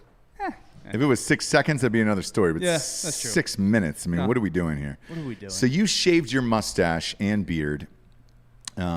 Fresh start. Yes, to Yeah. get ready for this week's picks. Of course. All right, you're back in action. I do want to praise you on something, though. However, you did not bet it. And this is classic Dirty Dan on this one. When I we did the told you- Masters show last week, I told you Justin Johnson was going to win. you told everyone Dustin Johnson was going to win. You were positive, and I said, "Are you betting it?" And you said, "No." No value. 8-1. 8-1. No value at $100 is $800. Yeah. Honestly, when it comes to majors, like any random golf tournament, you should just probably not bet a favorite. But when it comes to majors, there's like 10 guys that can win it. Yeah. So, yeah. Dustin Future advice. Johnson, you called it, and he set the record. He set the course record. He also set a special record in my heart because that hand-to-ass move he did with Paulina. Gretzky was great. Look, we're expanding Drinkin Bros Sports. We have opened up our own YouTube channel that will start December 1st. Dirty Dan and his filthy picks will have a show for college basketball this year with Hot Bob. We're hiring some new employees here, and we're going to try to give you some more shows, in particular on the sports side of things. If this COVID thing kicks in, you're going to need some shit to gamble on because boredom will kick in, and all of that will be through mybookie.com. Promo code Drinkin Bros will double your deposit. We're also going to give Giorgio a UFC show. Look, man, Giorgio was undefeated on his picks last week. There was a Drinkin Bro who bet $25 on every pick you had on a parlay and won $2,000. Giorgio, I want to give you some love. What are you people waiting on? Come make money with Papa G. We're doing a weekly UFC show. Yes. We're answering all your favorite questions. Yes. Does Israel Adesanya have Gyno? Can Leon Edwards really take on Chimaev? And with these shutdowns and these things coming, you need that extra cash. Correct. And you know where you're coming. Correct. You're going to come to Papa G. Now, for Dirty Dan, there is a lot of people out there, man, and I think that's why this segment took off so fast. I was unaware how many people like to bet the underdogs in these long shot games because they win more money. I should have taken the hint when everybody told me to start picking parlays. Parlays are very, very difficult. I ended up winning. I've won 5 this year, which is Right. fucking shocking, of 5+ games. But I like taking dogs because you're essentially betting with Vegas. Right. You're saying Vegas got the line right. Right. Me, this weekend, I took 2 parlays, 5 games apiece. I lost on the Ravens. They fucked me. And then the Eagles, which is your team, which I will never bet on the rest of the year now. You shouldn't. No. I thought they would have beat the Giants. The Giants are so bad, but it whole- turns out the Eagles are worse. The whole division's bad. It's terrible. They should probably just stop the season. Yeah, I don't even know if they beat Michigan or Penn State there, to be honest with you. Penn State's probably a bigger disappointment than the Eagles at this point. Doubtful. 0 wins. Penn State's 0-4. Yeah, I understand that, but I mean, my God. I knew they were going to be 0-3. Right? After they lost the first game, I was like, this is not. Well, I knew they were going going to lose to Ohio State. Yeah, but, Clifford is not showing up. no, Clifford's benched. They benched him. Yeah. So who are your college pick wise? Who's your dirty picks of the week here? Your Well, do filthy you want to go to my picks? school? You want to go UCF Cincinnati? Yes, let's start with that. I'm going to go $1,000 on that game. Okay. I'm going UCF money line. You think UCF's going to win outright? Outright, yeah. And they're going to beat Cincinnati. Last time Riddler was in the bounce house 2 years ago, he shit down his leg. They lost 38-13. How many years ago was that? 2 years ago. Yeah. Totally different team. Totally different team. But last year, they ruined our perfect season at that point. Right. I think we get a revenge spot here. So you went to school there. Why do they call it the bounce house? Dan and I have not been to a game. So the infrastructure of the No, I bounce have. house Oh, you is have? At UCF? Yeah, I have not actually. Yeah. it's just like bleachers, and there's no concrete to support the stadium. So when you actually jump up during Zombie Nation, the entire stadium actually kind of feels like it's about to crumble inside itself. Yeah. So that's why it's called the bounce house. And Because you can actually feel. it's also an interesting setup. I was there with College Game Day a couple years ago, and Really? Yeah, and the big common area out there where they set up. I mean, it's like what 3/4 of a mile of grass, basically. Memory Mall, yeah. Yeah, I mean it's a very huge tailgating spot. Okay. It's fun. If you've never been to a UCF game in person, I highly recommend it. Once all this stupid bullshit is done, it's very fun. People, Okay. I mean, it's like, do you remember that lot we went to at Penn State? Yes. It's basically like that, but it's in the middle of campus. All right. So your walk to the game is like 12 minutes instead of taking a 20-minute bus ride. It's a basically. grand old time. Yeah, it's very fun. UCF has the #1 offense in the country. Oh God. Total offense. This is honestly maybe one of our most talented teams, but with the coaching situation and a few guys getting kicked off the team for some COVID shenanigans, this is where we're at. We've blown 2 21-point leads. So, yeah, we should be undefeated. We should be kind of on our way to the playoff, but But this not. is our entire season. So our entire season is to ruin Cincinnati's season. All right. I'm going to throw an Ariana Grande on this game and go with Cincinnati here at -6, and you're going money line UCF. Moneyline UCF. Who else is your dirty picks of the week? I know you usually bet on Buffalo. They're playing tonight. Yeah, I'm going to skip that. It's 31.5. Yeah, it's a lot of points. I'm not laying 31.5, and I'm not taking 31.5 with Bowling Green. Bowling Green sucks. I am, however, going to a game you guys mentioned earlier, USC, Utah. Give me Utah money line. It's in Salt Lake.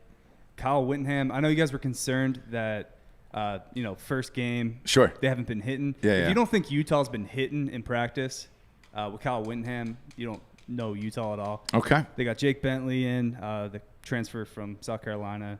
This is going to be a solid Utah team. USC's not that good. Slovis is. I agree with you. The USC Slovis is not is that kind good. of like dragging them out of these deficits. I agree with you that they're not that good. Yeah, but, so just go Utah money line. Yeah. We'll see what happens. And then if you want to get weird with it, let's go Syracuse +18 over Louisville. Yeesh. Louisville. Syracuse +18 at Louisville. Yeah. I'm okay with that. But They both I've stink. taken Syracuse. Yeah, I've taken Syracuse before with points. Obviously never to win games, but I've taken them with points. So I'm okay with the last one. And then the golf pick today is Peter Malnati, 110-1. Okay. And what is that? I don't even know They're in what Georgia this week. They're staying in Georgia. my home state. Yeah, it's let's see what is it called this year? The Crack Pipe Open, the Cracker Barrel Open, RSM Classic at the Seattle Seaside Course. the Cialis. Yeah, the Cialis. Greats. The Greats. Sea Island Seaside course. And what's that gentleman's name again? Peter Malnati. Never heard of him. Yep. Never heard of that human being in this life. And if you want to throw your hard-earned money on that, Godspeed.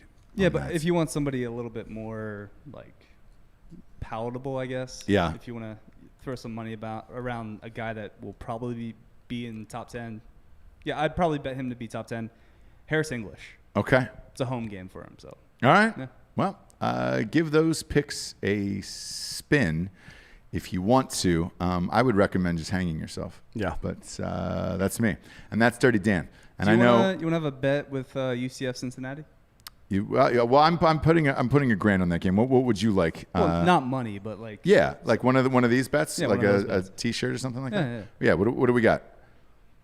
We'll come up with it by tomorrow. No, we'll do it right now. Okay. So Cincinnati is a skyline chili town. Oof. Look, Gross. I went to Ohio State. Yeah. I'm not a skyline chili fan.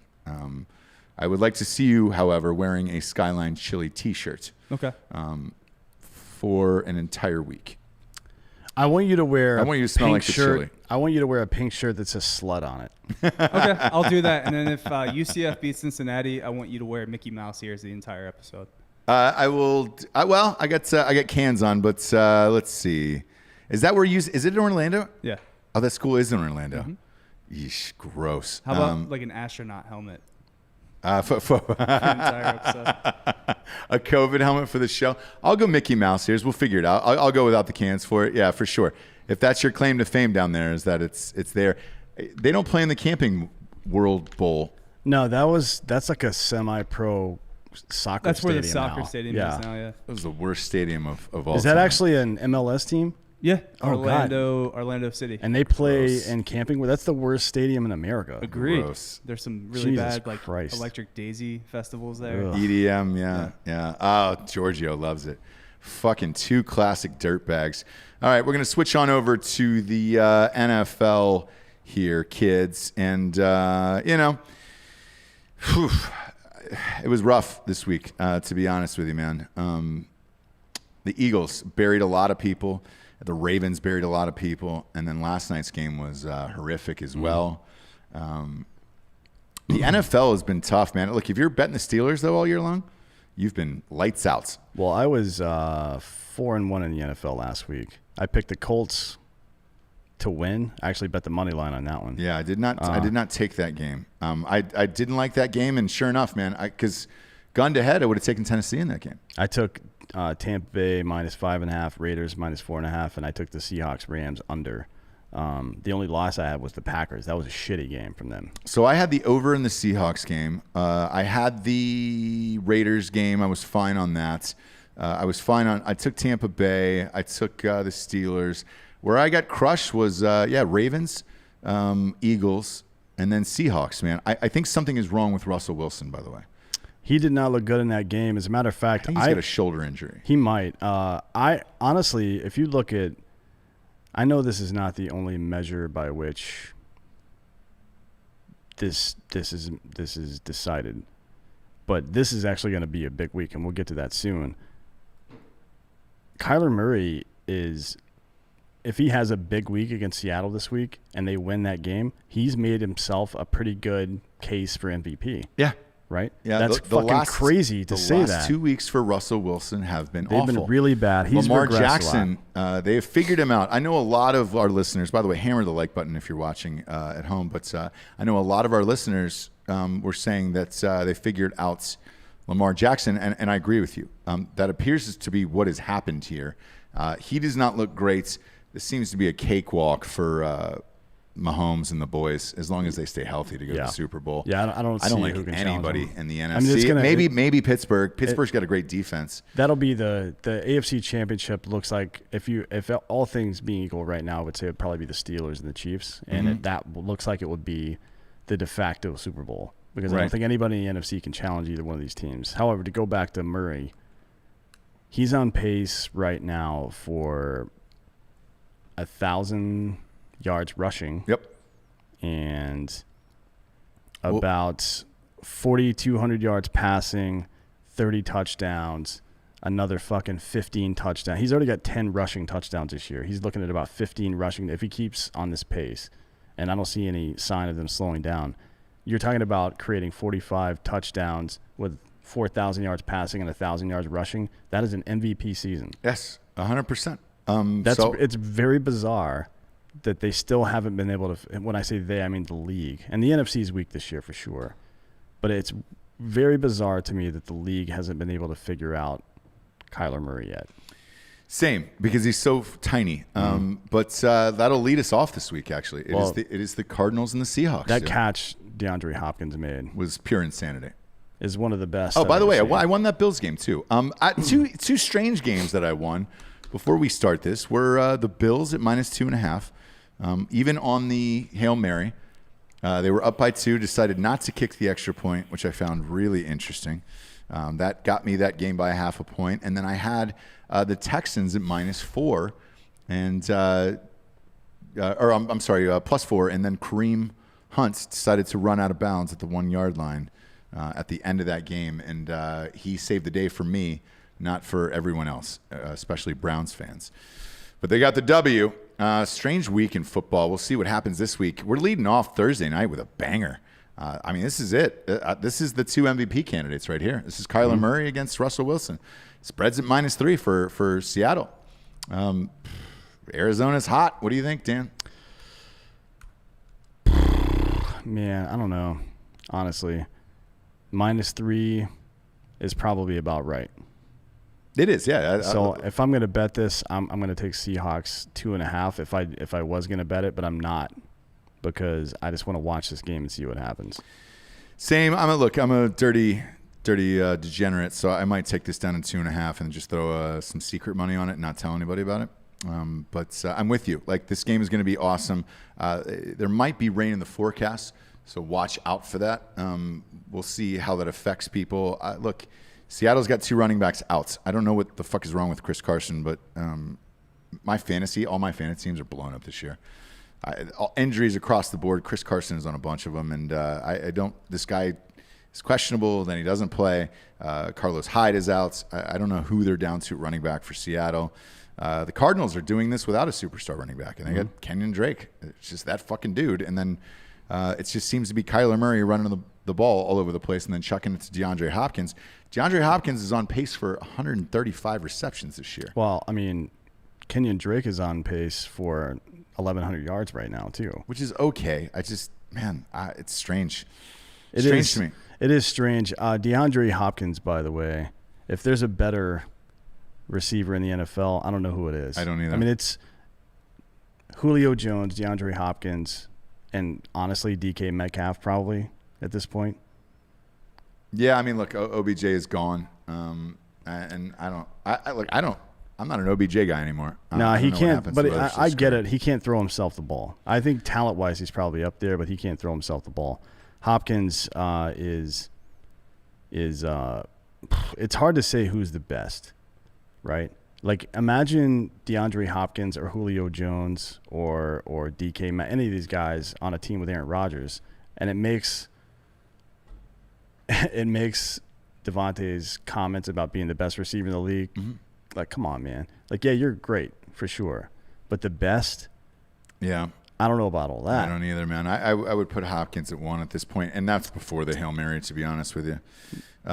Next up, though, this is a disgusting game. Eagles-Browns. Yikes. This is Browns -3.5. I watched that entire game. It was brutal. It was also a 50-mile-an-hour wind, which is the second time that's happened in Cleveland. Check the weather before this starts, man, because you can just fire on the under. If you've got wind that strong week after week, it was a fucking 10-7 game last week. It's awful. The Eagles are awful. They were terrible to watch last week. I don't know what they're going to do with that whole franchise except for blow it up. The Browns are just a quarterback short, but now OBJ is out. Kareem Hunt and Nick Chubb is a 1-2 combo. I think I just give the ball to them every single down at this point. Well, the Eagles are one of the worst run defenses in the league. Right. So I expect this to be a low-scoring game, but I feel like the Browns are probably going to dominate this game. I think they'll probably have 65% or so of possession time, and Wentz will never have a chance to get into this game, in my opinion. Yeah, just because of that, because the Eagles really cannot defend the run at all. Miles really Garrett's bad. been playing well too for the Browns. I'm not touching this. I'm also disgusting ready game. for everybody to stop making excuses for Carson Wentz. He doesn't have any receivers. Doesn't have his guys. I don't doesn't have care. any guys. He I doesn't don't even have care. any running backs. on the team. This is the same I know. bullshit we heard about Kirk Cousins in Washington, and we saw what he's fucking like. It's the same thing you've heard about many quarterbacks before then.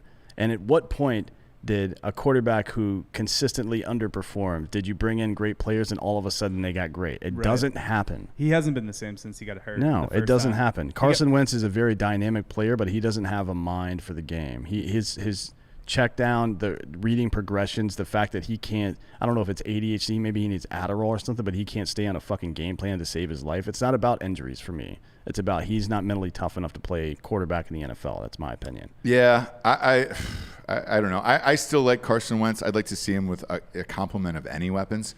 And he's had someone nothing. that's not Greg Ward Jr. as like his number one receiver. Yeah, dude.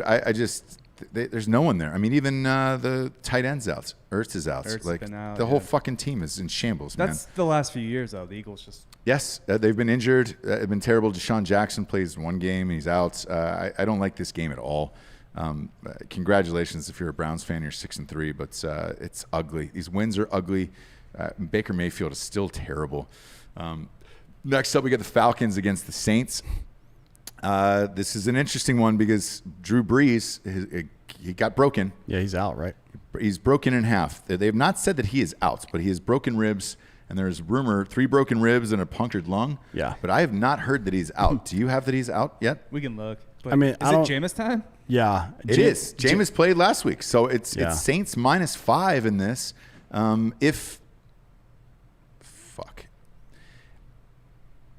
I going to be forced to take the Falcons? Like after the rant that I made a few weeks ago, because if Drew Brees is out, the Falcons' offense has been lighting it up since they fired their coach. Man, I'd take this plus the points.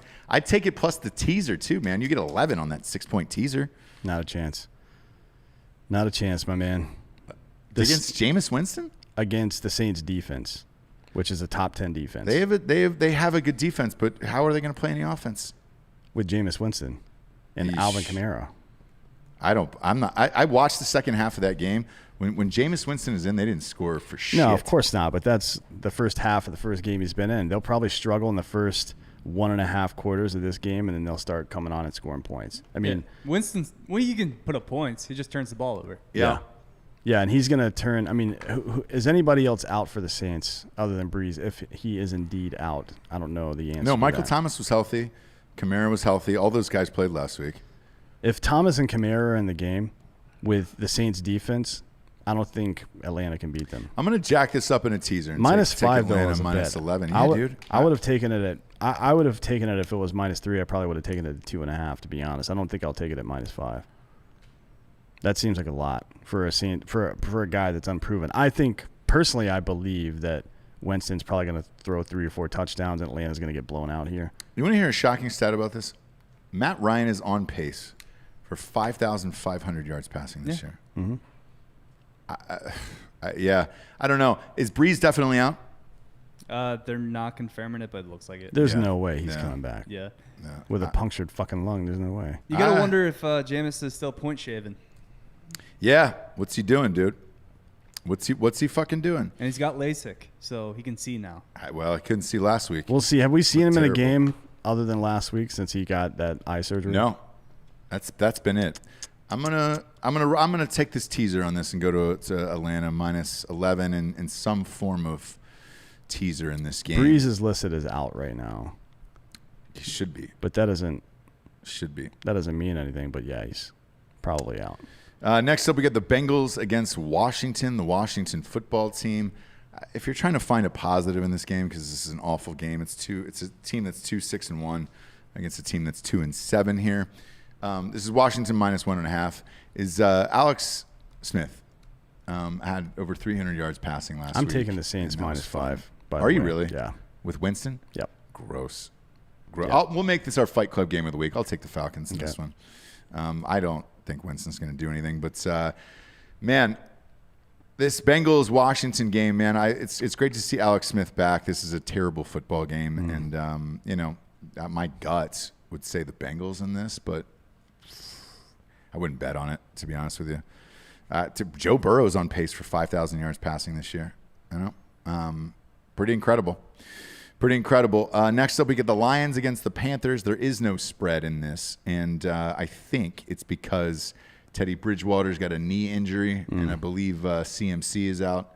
Christian McCaffrey's been a bust. If you go back and look at the top 3 in the fantasy football draft, it was Christian McCaffrey, Saquon Barkley, and Ezekiel Elliott.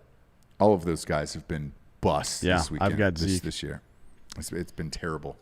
But I don't. If Teddy's not going to play. Do you have any spread on this on my bookie on the Lions? I'm looking. Hang on. Because off the top of my head, I would have said this was probably a -6 game for the Lions. Not there. But It's not up yet. no. No. I don't think it will be.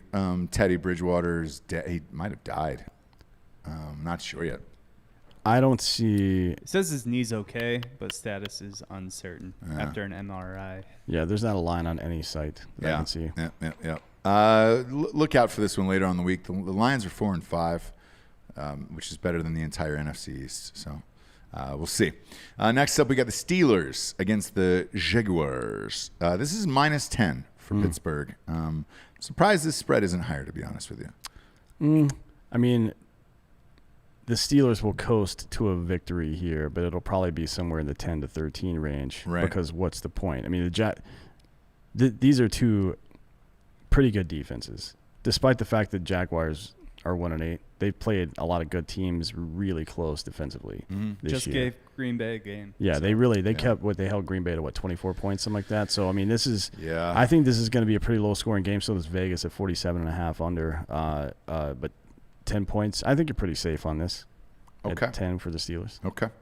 Yeah, I'm with you. I'll take this at 9.5. I'll buy a half a point and just to do it here. Next up, we get the Titans at the Ravens. I don't have a spread on this. Was there somebody with COVID? I don't know. It's a good question. I feel like this has been our eternal question this year, is whether or not players have COVID or not. And I don't have that answer. But on paper, this is a great game. Tennessee against the Ravens. Two pretty good defenses. Yeah. Obviously, Derrick Henry's going against them. The Ravens have not looked great. I might lean toward Tennessee, but I do not have a spread. Yeah, on we'll this see one. later in the week. I would probably lean Tennessee on this one too. I think the Ravens are. I think they're on a bit of a slide, to be honest. I mean, look, yeah, they lost to the Patriots this week, but even against the Colts, they didn't. That was a good game for them, but they didn't perform like I thought they would, and they got worked. They got worked by Pittsburgh. Yeah. Even though that score ended up being pretty close, I feel like they got worked by Pittsburgh. So I think the Ravens are on a downswing right now. We'll see what happens. The Ravens have a great defense. Everybody knows that. Yeah. But where they are weaker is in run defense, and that bodes well, obviously, for Tennessee. Yeah. We'll see, I guess. We'll find out. Next up, we got the Patriots at the Texans. No spread on this one either, man. Patriots are coming off an impressive win against the Ravens. They're 4-5. That's purely on Belichick. He's the greatest coach of all time. Yep. Texans are at 2-7. They're a colossal disappointment. I really don't care what this spread is. I wouldn't bet this game. It is -2.5 New England, actually. Is it really? Yep. I wouldn't bet this game either way. Who is Cam still playing? Cam is playing. And if so, then They won. Deshaun Watson's having a great year, man. 2,500 yards passing, 18 touchdowns. I don't know what more you could ask out of him. Even fucking Will Fuller, 41 receptions, 628 yards, and 6 touchdowns. I mean, but they're 2-7. They just cannot put it together. Cam Newton might be having one of the worst seasons at quarterback we've ever seen Yes, as a starter. he is done after this year. Maybe like what's his name, old ball coach Spurrier at Tampa Bay. Yeah. Maybe one of those years. Yeah. But I mean, he's projected right now to have 2,700 yards, 5 touchdowns, and 12 interceptions on the season. Yep. Now, granted, there's a lot of rushing activity for a guy like Cam Newton. He's got, 9 rushing touchdowns already, so it's better than it looks on paper like that, but fuck, man. Pretty much ever since he got back from COVID, Belichick has just been just hand the ball off. Yeah. These are, look, I'm going to be honest with you. These are some, I said it last weekend too. I was like, these are terrible games. We're betting because we're bored at this point, but these are terrible games. I mean, next up, Dolphins, Broncos at Denver. It's going to be fucking 0 degrees there, and it's Miami -3. Now, I understand the Dolphins are 6-3 this year. And congratulations. They have a hell of a defense. I do not believe in Tua. I don't know how this team is consistently winning games, but this is a playoff team. However, I feel this game is a trap. I really do. Going into Denver cold is shit. I have a weird feeling about this game, man, and I wouldn't bet it if I were you. I just call it gut on this one. You know what's funny? Tua's got 5 touchdown passes and no interceptions. Is he really? He's got 105 rating right now. No shit. Good for him. But he's done it against the Rams and the Chargers. The Jets and the Cardinals are in there as well, but the Rams and the Chargers both have pretty good defenses. Good defenses. It's very, very interesting. But, that's how it goes. First-year quarterbacks that have any kind of skill whatsoever, particularly on losing teams where they can sneak shit around. I got no film on like what Mayfield did in his rookie year. Yeah. Everybody slept on the Browns, and he threw 28 touchdowns, which, to be honest, for a number 1 draft pick is not that much. No. It's good for year 1, but it betrays the whatever you want to call that, the trope, I guess, that sophomore and junior years for NFL quarterbacks can go really wrong after a good first season. He's a good example of that. Yeah. Tua's 6 foot tall. Lefty helps, I guess. Yep. But I don't see it, man. And in this game, I think this is actually a good game to bet. I think the Dolphins are going to win this game, but I'm not touching it. I get a weird feeling about this game, I'm telling you. Next up, we got the Jets against the Chargers. This is the Chargers -8.5. The Jets are 0-9. This is another shitty game. It is terrible. And the Jets, if you're the Jets, you're at 0-9. You only have 7 games left. Just lose the rest for tank for Trevor. You're good. What's the incentive of playing this football game? I don't know. There isn't one. I don't know what was the incentive for even starting the season, to be honest, for those guys. But, Frank Gore is their leading rusher this year. I think Jacksonville is the only team even close to them. Yeah, Jacksonville's only got 1 win. I'll buy 2 points just to do it on this, but it is bleak this week, dude. As far as gambling wise goes, this is a brutal one. Do you really think that the Jets are going to go defeated this year? Yes, I do, because I think there's going to be a 1 or 2 loss team, and they're not going to have a choice. And when it gets down to it, you want Trevor Lawrence, and you tank for Trevor. And you see him in a New York Jets uniform, that would energize the fan base and everything else. There's no reason to play the rest of these games if you're the Jets whatsoever. Frank Gore at 37 is your starting running back. It is time to blow up, start over, and try to get ATN. Try to get the whole Clemson team if you want on there. That's your only option. At this point, try to get Dabo, try to get all of it. That Gase is the worst head coaching hire in the history of the NFL. All of it. Blow it up. Maybe get Eric Bieniemy, the offensive coordinator for the Chiefs, on there and try to start over with Lawrence. Next up, we got the Packers and the Colts. This is actually a pretty decent game. But this is Indiana -2.5. And I don't believe in that. I am taking the Packers on this one with the points. No. You got the Colts in this one? Yeah. Okay. No, I'm saying I think you should bet the Packers money line. I think they're going to win. Yeah, I do too. That's probably the best. Let me see what it is. So -2 or +2.5 for the Packers is 105. Yeah, 115 is the money. I bet the money line on the Packers on this one. Same. The Packers are going to win. Yeah, the Colts have the second best pass defense in the league right now. I think they're top 5 in run as well, so they got a great defense, but it's still Aaron Rodgers. Mm-hmm. And coming off a loss, you don't want to be. You can look historically at how many times Aaron Rodgers has lost 2 games in a row. It's not very common throughout his entire career. So good luck with that. And it's Indianapolis too. Come on. Yeah. Let's be real. They're not going to throw up a bunch of points here. They're struggling to fucking keep their heads above water, even at 6-3. No, I agree. I agree with that. So I'm all in on the Packers. Cowboys Vikings is the next game up. Look, the Vikings surprisingly have been on a tear. There is a rumor in the locker room that Dalvin Cook has been leading the charge on these guys, and that his energy is infectious. This is Minnesota minus 7.5. I ride with this, actually. I'm going to buy a point, take it down to 6.5 just to do it, to make it safe. But the Vikings have looked really fucking good, and the Cowboys have not. If there's any chance that a non-quarterback wins MVP this year, it's going to be Dalvin Cook. Yep.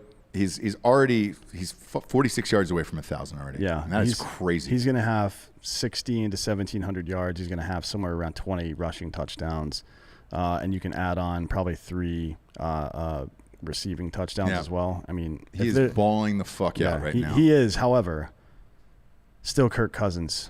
Kirk Cousins at prime time is bad news. Luckily, this is an afternoon game. This is not in prime time, so he's an fine. Afternoon game. I don't know. I'm not giving Minnesota 7.5 points against anybody. They're the worst team against the spread of all time. So. Hey, they did cover on Monday, but last night. I'm going to take this down to 6.5 and take them. I'm going to ride with the hot hand on this one, the Vikings. I'm going to go with it. The next one is the Sunday night game of the week, Chiefs and Raiders. And this is a 6.5 point spread, D'Anthony. For the Chiefs. The Chiefs have been brutal to bet on this entire year, man. I mean, it has just been rough. They got embarrassed by the Raiders at home. Andy Reid was not happy about a victory lap the Raiders took around their stadium after they won. And their buses, I'm going all in on the Chiefs on this one. Kansas City's actually 6-3 against the spread this year, so I'm pretty comfortable making that pick. And yeah, you're right.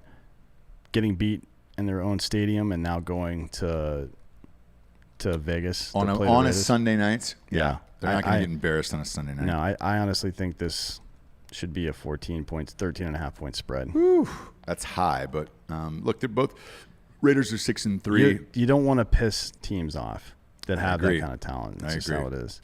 Not that they did it on purpose. Well, I guess maybe they did, but Mahomes very quietly has 2,687 yards passing and 25 TDs. The guy plays the game so effortlessly, it does not seem like it. So, yes, I'm all in on the Chiefs in this one. I'm going to get it before it hits 7, so I'm going to bet this right after this game, or right after the show is over.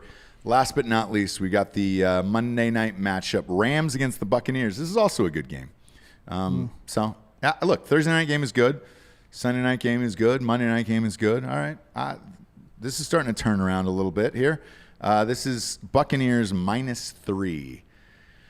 Which Tom Brady do you believe in is the question, man. God damn it. Every other week he looks great. He's got 2,700 yards in the season and 23 touchdowns so far. The Rams have a pretty goddamn good defense there. Yeah. I mean,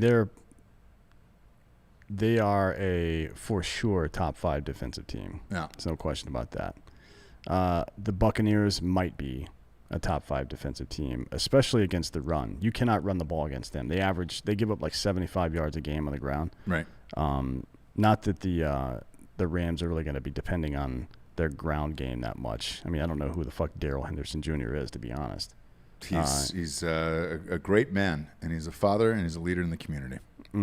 Well, I don't know about any of those things, by the way. Yeah, he's he's a good running back. There's no question about that. But you know how it is. I mean, a great linebacker core can stop a great running back. Right. In most cases, to me, that's a toss-up with this equation. The real problem comes in with the passing game. The Rams are oppressive with a very good they could add probably another piece in the secondary, but their combination of Jalen Ramsey, edge rushers and their secondary is pretty fucking good. Yeah. Right. It's going to cause some problems for old man Brady, I think. I'm very curious. I think I'm going to bet the under on this game, actually, at 47.5. Okay. That's what I'm taking. I don't know who's going to win this game, though. I mean, you're right. Brady's been very inconsistent. It's weird. He has great weeks, and then he has shitty weeks, and then you look at these numbers, and you're like, holy shit, what a great year. Right. I don't know. I'm going to take – I'm going to get killed for this, but I'll take a 0.5 point down and take Tampa Bay -2.5. I don't think Brady gets embarrassed in prime time again. This would be the second outing in a row he would get embarrassed in prime time. The last one was against the Saints. And they got just fucking thrashed in that Sunday night game. Ronald Jones, by the way, has been great for them this year. He's not bad. He ripped off a 98-yard touchdown last week. Yeah, he's on pace for 1,200 yards and like, shit, I don't know. Not bad. 10 touchdowns A lot of this year, people maybe. who have Leonard Fournette have been disappointed, but hey, what are you going to do? Ronald Jones has looked good. I drafted Ronald Jones, so. Oh, did you? Yep. Is he on your team? Still? Mm-hmm. All right. Look at you. Look at you. So we get some fun ones here to end out the show, which is not bad. Dirty Dan, do you have one filthy NFL pick that you're going to make? If it's the Eagles, dude, just shut down the show. No, okay, good. No. Good. I don't have any NFL picks. I don't do NFL. That might be the filthiest comment of all time. I don't do NFL. Is there anything easier to pick than NFL? Not for me. 'Cause I'm at like 80-some% this year. It's so fucking funny. That But is classic Dirty Dan. But if you're doing it for the sake of gambling, the gaps for dogs aren't that great. No. In NFL, even the best odds are still not that huge of a moneymaker. But if you're playing if you see like a mid-major playing a D2 team and the D2 team is actually good, the mid-major team sucks, sometimes that fucking money line is going to be like, and getting up close to 200, that's 2-1 odds. That's pretty good. Yeah. The Packers money line here is that's what I'm interested here on NFL wise this Sunday. What is that money line? Like 140 or something? 145. Got a text from one of my buddies saying sprinkle Rublev in the ATP finals for tennis. Okay, sprinkle Rublev. Yeah. Yep. Whatever that means. In tennis. Apparently he's hot, so Yeah. you gotta ride him while he's Big he's going. fan of Sprinkle and all of his work. Love him on cupcakes and various cookies for Christmas as well. Don't know who that is. If you're betting tennis on a man named Sprinkle. No, you sprinkle Rublev. Oh, you Like sprinkles like a little. Oh, that's bit. not his first name. No. Because I don't know who Rublev is. It's a gambling term. No one's name is fucking Sprinkle, dude. Maybe a clown. It would not surprise me. A fucking pick out of Dirty Dan, dude, from a guy named Rublev. If his name was Sprinkle, does that sound surprising in the least bit? No, it does not. We're done with this show. We are all done with this show. If I'm alive for the next one, it'll be a goddamn miracle. It really will. You're gonna be wearing Mickey Mouse ears. I'm wearing Mickey Mouse ears. I get $1,000 on that game, and I'm amped for. There's some college games I'm looking forward to, and there's some NFL games too. It's been a weird couple weeks, man, and this COVID shit is really fucking hard to pick games and shit. So if you're out there and you're down a lot this weekend, maybe hold back a little bit and wait for some better picks. Nah, pedal to the metal. Go. All out. Spoken like a true junkie. Go to Drinkin Bros podcast on iTunes, rate the show a 5-star and leave a quick review. That'll help scoot us on up the charts. And we will be splitting off this RSS feed here in a couple weeks, and we'll have more info on that for you. For D'Anthony Holloway, I am Ross Patterson.